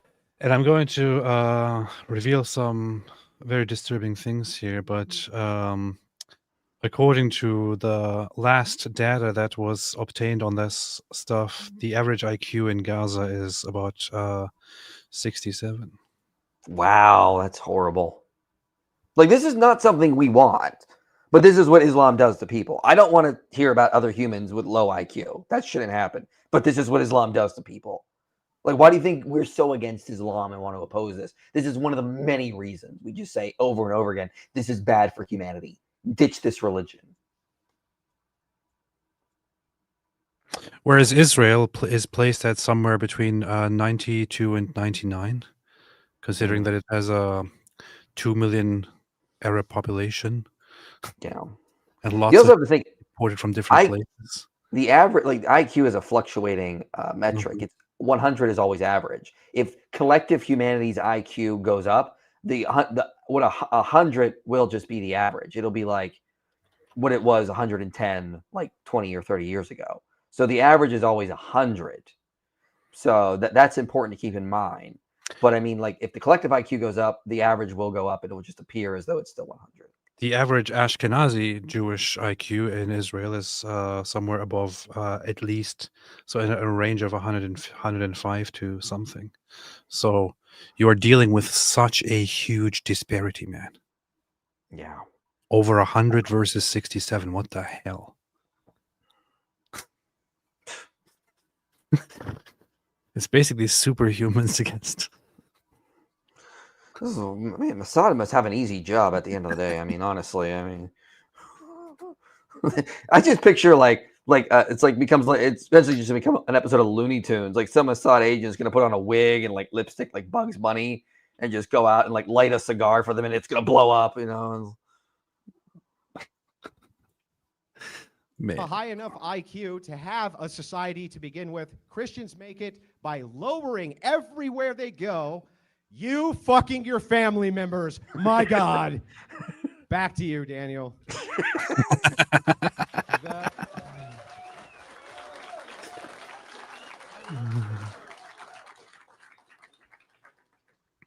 With that, we have 60 minutes of open dialogue, though the open dialogue is broken into 90-second segments, just to be sure there's no interruptions. Daniel, we're ready for you for your first 90 seconds. Sure. So he said I didn't address his argument that Muslims rely on Christian benevolence because Christians have such high IQ that they could just technologically eliminate Muslims whenever they wanted. Yeah, he didn't address it at all. Replace the woo-hoos in that song with that would be a banger. Yeah. Or Allah, who Akbar. Gabe Dominguez became a member. Welcome to the cult. GX in Judaism, incest is prohibited. Alhamdulillah. Meta step. Daniel is the definition of educated idiot. How is Wilson not an anti-Semite when he rejects Jewish indigenous rights? He's fine with the H group doing to them what's occurring in Sudan, says Ayuk Shisus. I don't think he has anything against the existence of Israel, if that's what you're talking about. Yeah. What he is not for is support for Israel. He says it should be none of our business. That's his argument. Yeah. That's his whole thing. He's not the anti-Semite. He's not a racist. He's not a white nationalist. He's against Islam. He's against Talmudic Judaism.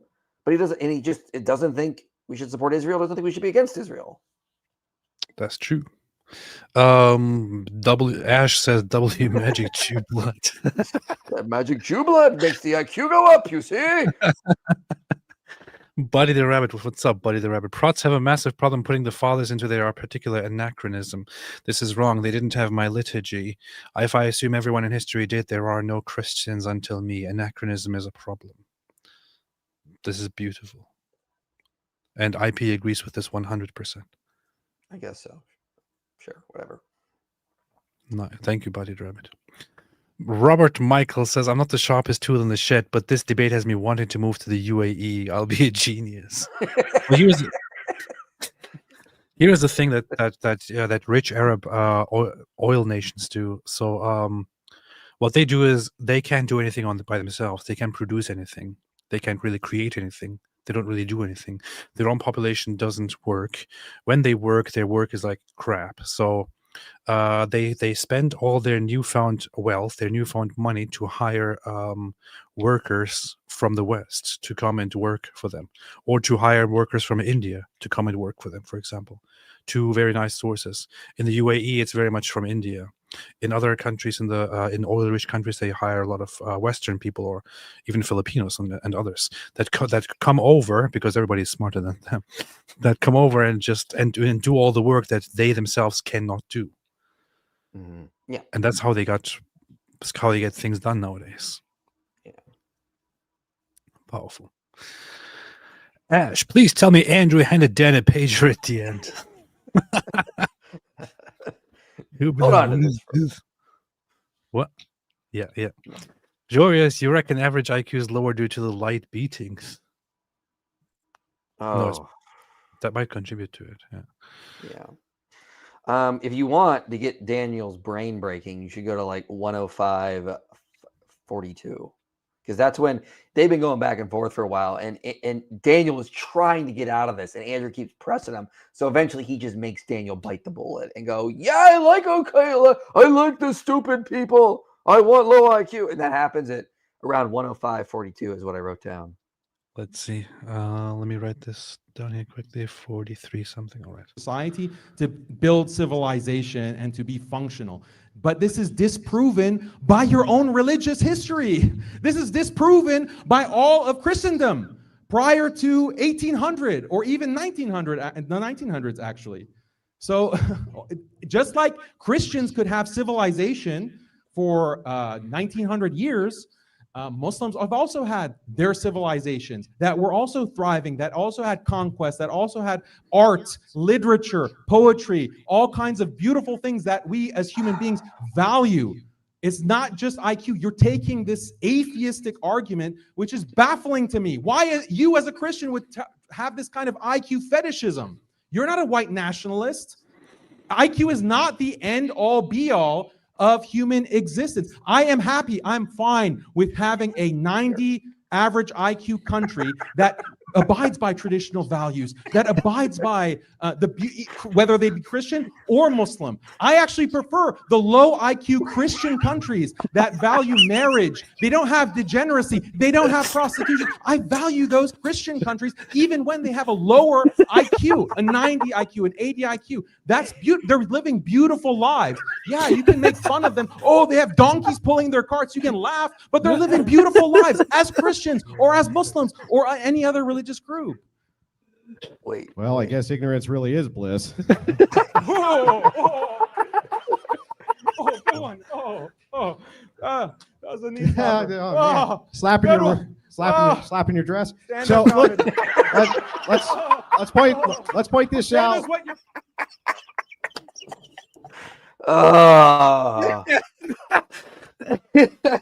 Beautiful. Absolutely beautiful. Andrew Wilson is one of the Christians' top debaters, and this right there is why.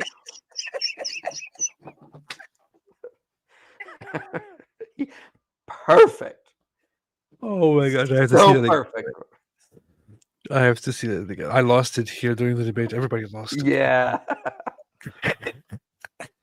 Listen, they have this is Daniel Akikachu we're talking about. No sympathy for the leading proponent of sexual slavery and child marriage. He deserves every bit of this humiliation he is getting. Man. Christian countries, even when they have a lower IQ, a 90 IQ, an 80 IQ, that's beautiful. They're living beautiful lives. Yeah, you can make fun of them. Oh, they have donkeys pulling their carts. You can laugh, but they're living beautiful lives as Christians or as Muslims or any other religious group. Well, I guess ignorance really is bliss. Go on.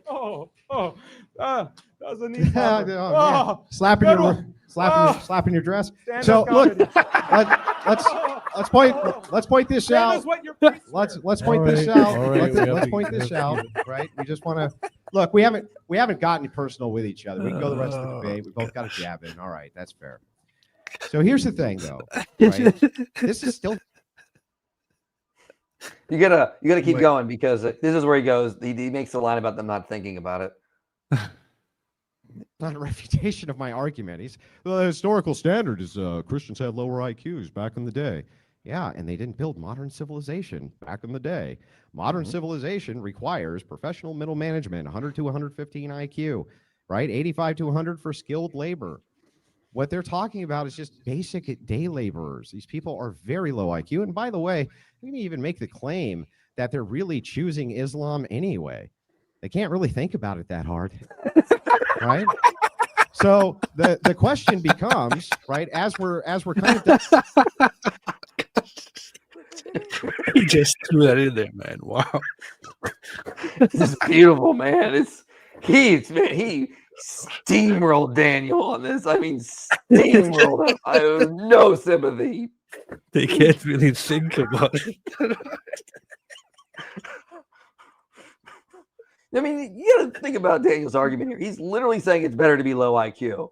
So Yeah. I'm glad he successfully demonstrated that his arguments are retarded and that he's on the retarded side. I'm sure he should be proud of himself. If low IQ is better, he should want his arguments to be low IQ. I don't see why that wouldn't follow from the premises. So I don't know. I think Daniel was. I think both debaters won. Andrew won the debate, and Daniel successfully demonstrated that he is a part of the low IQ side, which Means he wins because that's what he likes. Means So, yeah. Yes, yeah. IQ makes people atheists, and we need lower IQ. Therefore, I want to be lower IQ. Daniel Akikachu. right? So the question becomes, right, as we're kind of diving into this, I just want to point out one more time, the argument is around a singular Christian principle. The singular Christian principle is that we're not allowed to marry our first cousins. That's in our ecclesiology. And I don't care if you're a Protestant, right? Almost no Protestants do this, right? No Catholics do this. Orthodox, this is forbidden as well. It's not that you couldn't find some sect somewhere, some small society somewhere which practices it. I'm sure that that's the case, but by and large and overwhelmingly it's not. With Islam, the opposite's true. By and large and overwhelmingly they do. So we're basing this on a singular principle, which is Christian, and that's what I want a refutation for. Why is marrying your first cousin for the purpose of building low IQ societies better than not doing that? Go ahead, Daniel. Again, it's not a causal relation. Islam doesn't mandate marrying your cousin. It's not like we're saying we want to keep IQ low. That's not what anybody claims, dumbass. He This is apparently what happens in the world, and why does it happen? AP, give him a little slack. He can't really think hard about it. I mean, okay, come on. He's doing his best up there. Look at the screenshot you got right there, right now. It sums up the debate right here. Oh, I gotta take this. It's perfect. Look at that. All right, I had to screens it. Oh man, look at that! Wow, perfect. Really.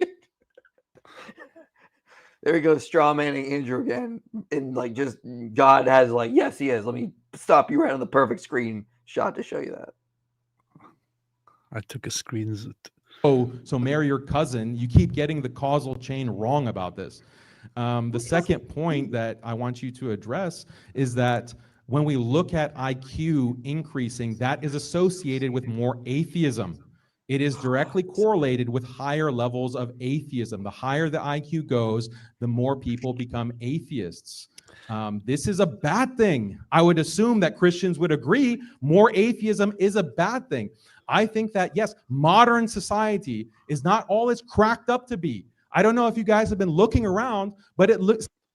No, I don't want a single Muslim come here and talk about intelligence. No, never again. Stanley Pikachu saying that being intelligent is bad.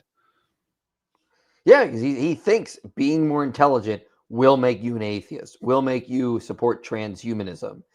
That is so dumb. And Andrew rightly points out in this debate, he rightly points out that no, that is just a correlation. There's no causal factor there. Higher intelligence does not cause atheism.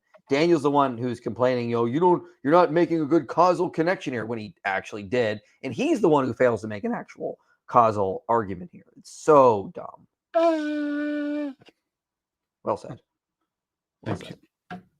Seem like I've felt, at least myself, that over the past 5 years especially, first with the pandemic and now everything that's happening in the world where World War III is about to break out, I think the modern world is a dystopia. I am waiting for, nuclear holocaust to destroy us all. I don't believe in this absolute value of modern society. And therefore, I don't agree with your premise that high IQ is something valuable in and of itself. There are many things to point out being wrong or stop right bad there. He with just high said, IQ. I don't agree. High IQ is valuable in and of itself. Okay. Notice what he's saying here. Okay. It's not valuable in and of itself. So he just thinks it's bad altogether. Like, it's just bad to be smart and intelligent. Like, no, like, I thought earlier he was arguing it's bad because atheists have high IQ. So it'd be bad because of that relationship. And now he's actually arguing that it's not valuable in and of itself. That is absurdly stupid. He just contradicted himself within just 1 minute, basically. Yeah. So he was pointing out actually that it is bad to have higher IQ, and now he's saying that it's just not great in and of itself. Yeah. So this what it is now broke his brain. Yeah, he broke his brain.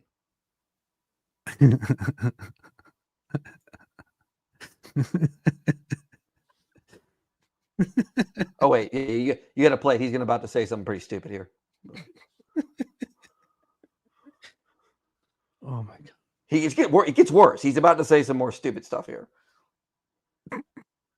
Again, I prefer to turn the clock back 200 years, where Christians had these traditional Christian societies. Muslims had traditional Muslim societies. Yeah, you didn't have a laptop. You didn't have internet. You didn't have cars. But guess what? You didn't have to worry about your wife having to, being in college and sleeping with every frat boy in the university, and you don't even know her history because of feminism. You have like LGBT degeneracy. You have, dude, what the hell, man? I mean, if you're worried about your wife sleeping around in college and doing all kinds of weird things, I mean, there's a simple solution to that, which is just choose your life and your marriages and your relationships and whatever you do accordingly, right? Yeah, having a high IQ might help with that, I guess. But notice what he said. I want to go back 200 years. That's the new slogan he should put up. Islam. We want to go back 200 years. He's like, yeah, you don't have cars or cell phones, but you also don't have polio vaccines, Daniel. Like, what is wrong with you? Like, you really want to go back 200 years? So this is so retarded. We say this that it's just all about control, the whole hijab system. Not to be confused with Muhammad hijab's system of arranging hotel wives and all that. But so the whole system of putting hijabs on women and putting them into the house and forbidding them from going out by themselves and all that kind of stuff. So we point out that this is about control, and it is indeed about control, especially to this guy here. This guy here is very, very much concerned about his wife just going and doing things on her own. He's very concerned about his wife going and betraying him and having a relationship and having sex with somebody else. He's very, very concerned about this. He's very scared about this. So he has to cover his wife up and put her in a closet and put her into his home and not let her out. He's very, very scared of this kind of stuff. Very terrified. He's very, very terrified. Dude, what kind of life is this, man? Man, it's wild stuff. Wild stuff. It's a life of somebody who was retarded, I guess. I don't know. Elderly who are being shipped off. What? No, you're good. Yeah. Off to old folks' homes because there's not a strong family unit to take care of our own elderly. Children are being shipped off to daycares because there's not a strong family, strong marriage. Mom at home with traditional roles to take care of the children. I prefer the low IQ. I prefer the low technology society. Switch over. Andrew, 90 seconds. I prefer the low IQ. This is the moment, man. What is this? 110 something. This is the soundbite here. I'm at home with traditional roles to take care of the children. I prefer the low IQ. I prefer the low technology society. I love how Andrew's just laughing. Man, he broke his brain. Imagine coming to a debate and arguing, I want people to be dumber. It would be so much better. Islam makes people dumber. This is why we are better. I want to be retarded. We should all be retarded. It's better to be retarded.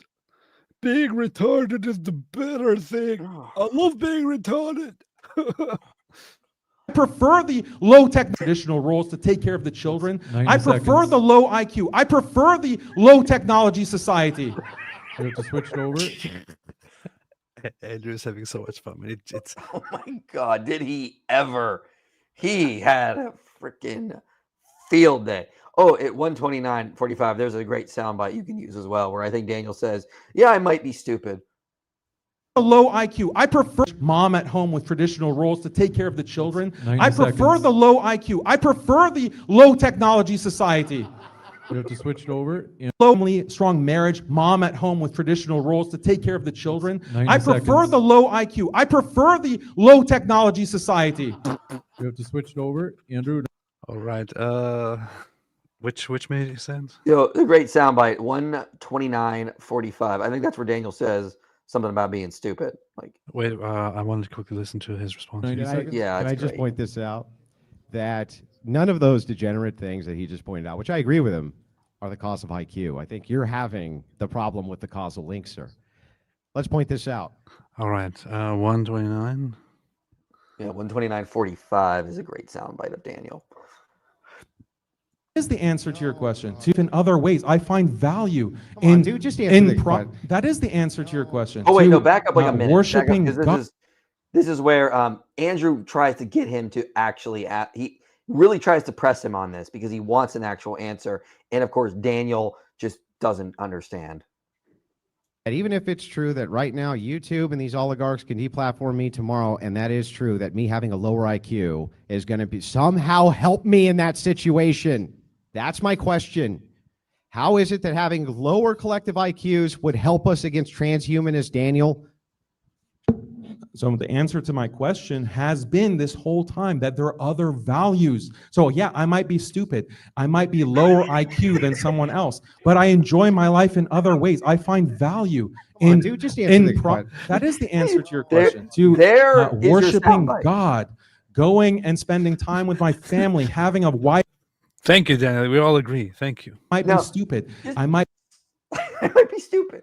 be lower IQ than someone else. Values. So yeah, I might be stupid. I might be lower IQ than someone else, but I enjoy my life in other ways. I find value Come on, in dude, just answer the question. that is the answer to your question. To worshiping God, going and spending time with my family, having a wife who loves me. I don't have to worry about her cheating on me or having this long history at college or whatever. Having children that actually respect me and who will take care of me in my old How does age. a high IQ preclude you from that? Because it leads to atheism. No, so There it It's is. related with So atheism. He literally thinks in his low IQ brain that having high IQ just makes you an atheist. Okay. No, it doesn't, Daniel. Andrew pointed this out to you multiple times. There is no research that shows having IQ causes atheism. How dumb are you? But notice the really dumb thing. Andrew asked him a very simple question. If we have a very smart enemy, atheist, transhumanists, okay, how is having a lower IQ going to help us fight them? And Daniel's dumb response is, well, there are other values like loving your wife and having kids and from your cousin, and those are great values to have, and those will help you fight the atheists. Like what? If what I is- just love my wife, then I would defeat the enemy. If I don't Exactly. have to be smart. This. He broke Daniel's brain. I'm going to keep saying that over and again because you can clearly see it. He has no idea how to respond to this. So here, let me show you the circle. Hang on, let me just show you the circular argument. I'm making an independent argument. Yeah, for I know, why but let me show you the these values are circularity. important. Can I show you the circularity here? So Okay, your all right. circularity of your argument is like this. Having a lower IQ for me somehow means what? That I'm going to suddenly have better ethics? I'm going to suddenly be a better person? I'm going to suddenly be more benevolent? Yeah, You there's a haven't, correlation, hang yeah. on. You haven't demonstrated that that's the case. And by the way, I would argue, in fact, Christian ethics are so overwhelmingly good that secularists who have no ethical system borrow ours. And so Exactly. the thing is like, look, Correct. Correct. ultimately, You Correct. haven't made an argument. The circularity of your argument is just this. Look, you need to have a lower IQ. Well, how does that help our people group defend itself if we do? Well, it doesn't, but there's other values more important. Okay, does a higher IQ preclude you from that? Answer, no. Boom. No. There it is. So that's the problem with the circularity, dude. He doesn't get it. Yeah, you can have a high IQ and Christian values. Like Daniel thinks, and he said it flat out, higher IQ makes you an atheist. Man. If he thinks that, why not be an atheist? Because obviously the smart people believe in atheism, so maybe that's the true worldview. Like, how is this working in his brain? I'm trying to just understand how the wheels are turning, even though the hamster is dead. Like, how is that working? Because if he thinks, oh, the smart people are atheists, but I have the truth and all the evidence that Islam is true, like, why don't the smart people believe in it, Daniel? And of course, we don't think that because I've looked into the research. I did a video, Are Atheists Smarter? It's like that, or it's like Are Atheists More Intelligent? One of those two titles. And that's just not what it shows. It doesn't show that like higher IQ leads to atheism. Again, it's about population demographics and where the mean is for different populations and how low IQ people tend to identify and how that shifts with changes in culture. He doesn't understand this research because he hasn't read it. Very nice. Very nice. Wild stuff, man. This is wild stuff. Very nice. That I'd actually like an answer to. And then to be fair, because this wasn't a back and forth, I'm willing to answer yours directly too. Well, excuse me, sorry. Can I get water, James, actually? I can't really, my throat is pretty dry here. So there is like a negative correlation between IQ and religiosity. There is a— All right. Anything else? Nope. I think we have just seen, if Muslims still defend Daniel after this, you guys have nothing. You guys, if you defend his arguments here, you have admitted defeat on so many levels. The smartest thing the Muslim community can do now is to throw Daniel under the bus and force him to retire. If they don't, and they keep putting him up here as one of their top debaters and apologists, you've lost everything. What do you have at this point? You got nothing. There was a moment I wonder when that was where Daniel wanted to switch the topic to race again, and then Andrew was like, yeah, race has an impact. You know what also does? Effing your cousin. That was a very good moment, but I have no idea. I think let me look for it. Why in the hell is which race actually has a representative that controls every member of Congress, like a handler, like an APAC handler? What race are the APAC handlers that are controlling Congress? What race are they? What the hell, man? How does he find a way to, in every single debate, sneak Jews into it, man? Man, the Jews live rent-free in their heads, man. I'll tell you. I think you want to go to like 56 minutes and you'll find where Andrew does that thing you mentioned. Donkey's pulling. So their Christianity and their lack of cousin marriage is not helping them. So this is a really bizarre argument, and all of you can laugh and chuckle it and laugh it up, but it doesn't change how stupid this argument is. If you have, but Daniel, if he has a stupid argument, that's good. End all be all of civilization and the end all be all of progress, then why is the West going in a nosedive? All the things, Andrew, that you brilliantly, beautifully criticize about the West, the LGBTQ, the lack of marriage, that's happening in these non-cousin marriage countries. So clearly having the highest IQ, so clearly IQ is not the end all be all. Switch it over. Let's take a look at the first straw man. Did I ever say IQ is the end all be all? No, of course not. Straw man still hasn't told us how Muslims build better civilizations when they produce 70 to 85 IQ individuals who are basically only suited for basic jobs. Okay, he still hasn't told us that. He can't. He can't tell you. He can't tell you that these are better civilizations. The reason that he can't is because they're not. They're clearly not. And the thing that's really funny about this is, like, let's just grant it. Let's just grant that, just for a second, we'll just grant Daniel's argument. We'll just pretend, well, you know, it's okay to have a bunch of 80 IQ people who can't seem to get past primitive technology and are just day laborers. But you know what? We don't do anything degenerate. Fucking your cousin's degenerate, Daniel. That's degenerate. Yeah, maybe you don't have hookers and OnlyFans girls, but fucking your first cousin is degenerate. So by the way, and let me just point this out. According to this what? Really, That's what it says. Really important to point out. He has not made an argument about how they produce a better civilization. Only I have. My argument is simple and still stands unopposed.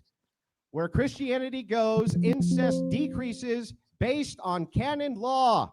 Where Islam goes, incest increases based on their canon law. Therefore, where Christians go, society gets better. Where Islam goes, it gets worse. An argument would sure be swell. 90 seconds, we'll switch it to Daniel. I gave a argument that you failed to respond to. I said that Islam, when we look at the statistics, when we look at all these countries on these metrics of marriage, birth rate, household size, belief in God, conviction in God, I thought we were believing. All right, man. All right. Enough of this. Anything else? Oh man, that was, again, Muslims. Look at the situation you're in. Okay, your only recourse is to throw Daniel under the bus. I mean, admit Andrew cooked him. Admit he messed up.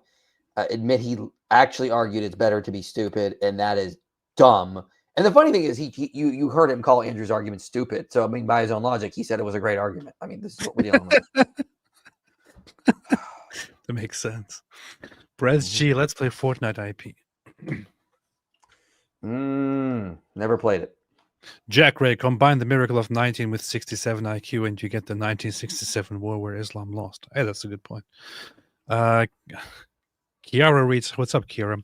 Ridwan, just wanted to say hi. I'm proud of the work you're doing at IP. Thank you so much for all the effort and research you do. May God bless you both. Thank you. I appreciate that. I remember you, and I'm glad and happy to see you here still. Rick Newton, what's up, Rick?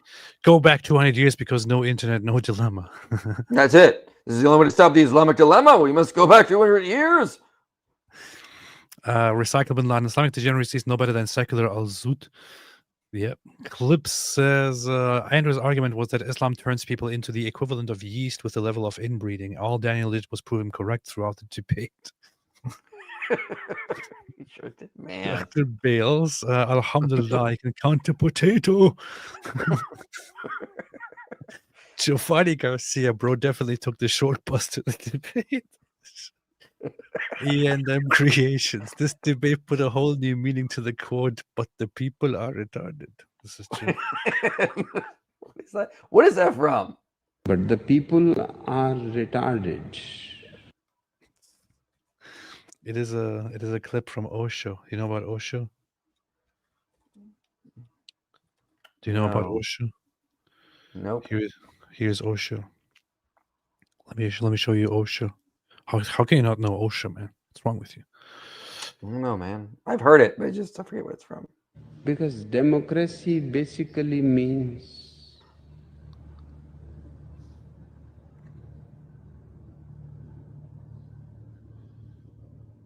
government by the people, of the people, for the people. But the people are retarded.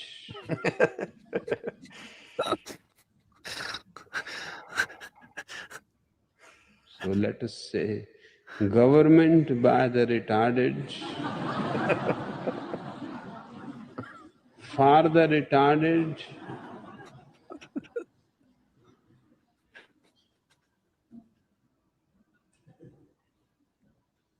of the retarded. That last gap kills me, man. Wait, how is it when it's on? 2 times speed. Okay, let's see. Because democracy basically means government by the people. Now he just sounds like every Indian person. All right, Valencia Gabe.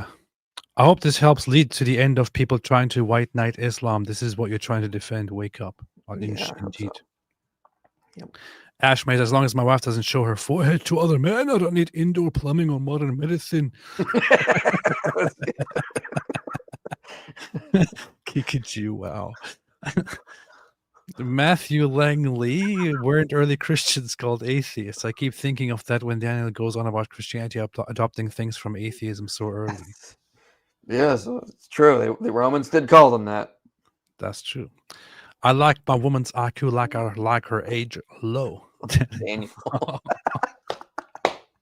Dude, man, the memes that are coming out of this. Someone needs to make a meme of Daniel with that quote right there.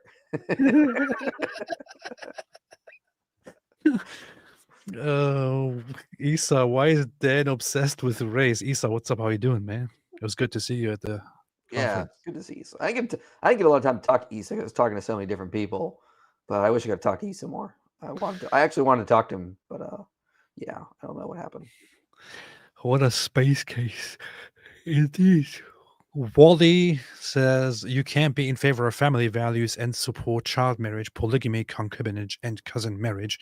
All of these things harm family and marriage. I feel like this point needs to be emphasized. Yeah, but you can't. The issue is, here is the problem. And IP knows this as well. Mike knows this as well.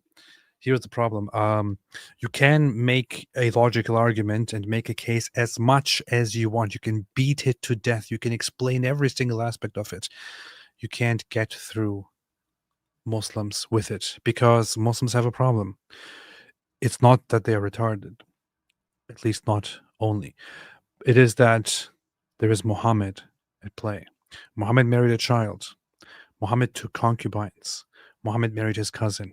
You cannot convince Daniel Hikikichu and other traditionalist Muslims that what Muhammad did is wrong. Therefore, you have to have them change their minds and their entire system at first, or leave their religion at first. You can't really argue. Yeah, it's pretty messed up. You gotta get them out of that religion. That's the problem. Islam is the problem. Get out of that. Listen, here's a message to all the Muslims out there. Listen, we're not saying you're dumb. We're saying Islam is the problem. You leave Islam, you come over to our side, we will raise your collective IQ. So, come to the smart side, baby. Ooh.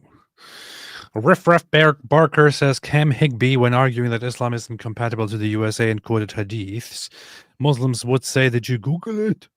Aisha was 19, they would say, and Cam called them out for referencing a Medium article. It's funny. Wait, so what? Muslims? They Google it. Oh, Cam Higgy. Oh, okay. Yeah. Handy Tool Boy, Islamic incest dilemma. Gross. This is the Islamic incest dilemma. Man, You're muted. What's happening? What? No, I shouldn't be muted. Can you hear me? Yeah, now I hear you. Okay. Yeah, I just don't get it, man. I have never once looked at cousins and been like never. I don't understand how so many people were like, your first cousin is now growing up. You know what to do. Go get him, son. What is wrong with you people? Don't. Well, to be fair, it usually doesn't work that way. It usually works like, hey, you're ready to get married and you're going to marry your cousin. It's not really up to you to make the move. It kind of is, because I don't know if I could perform the act. You have to. No. You have to.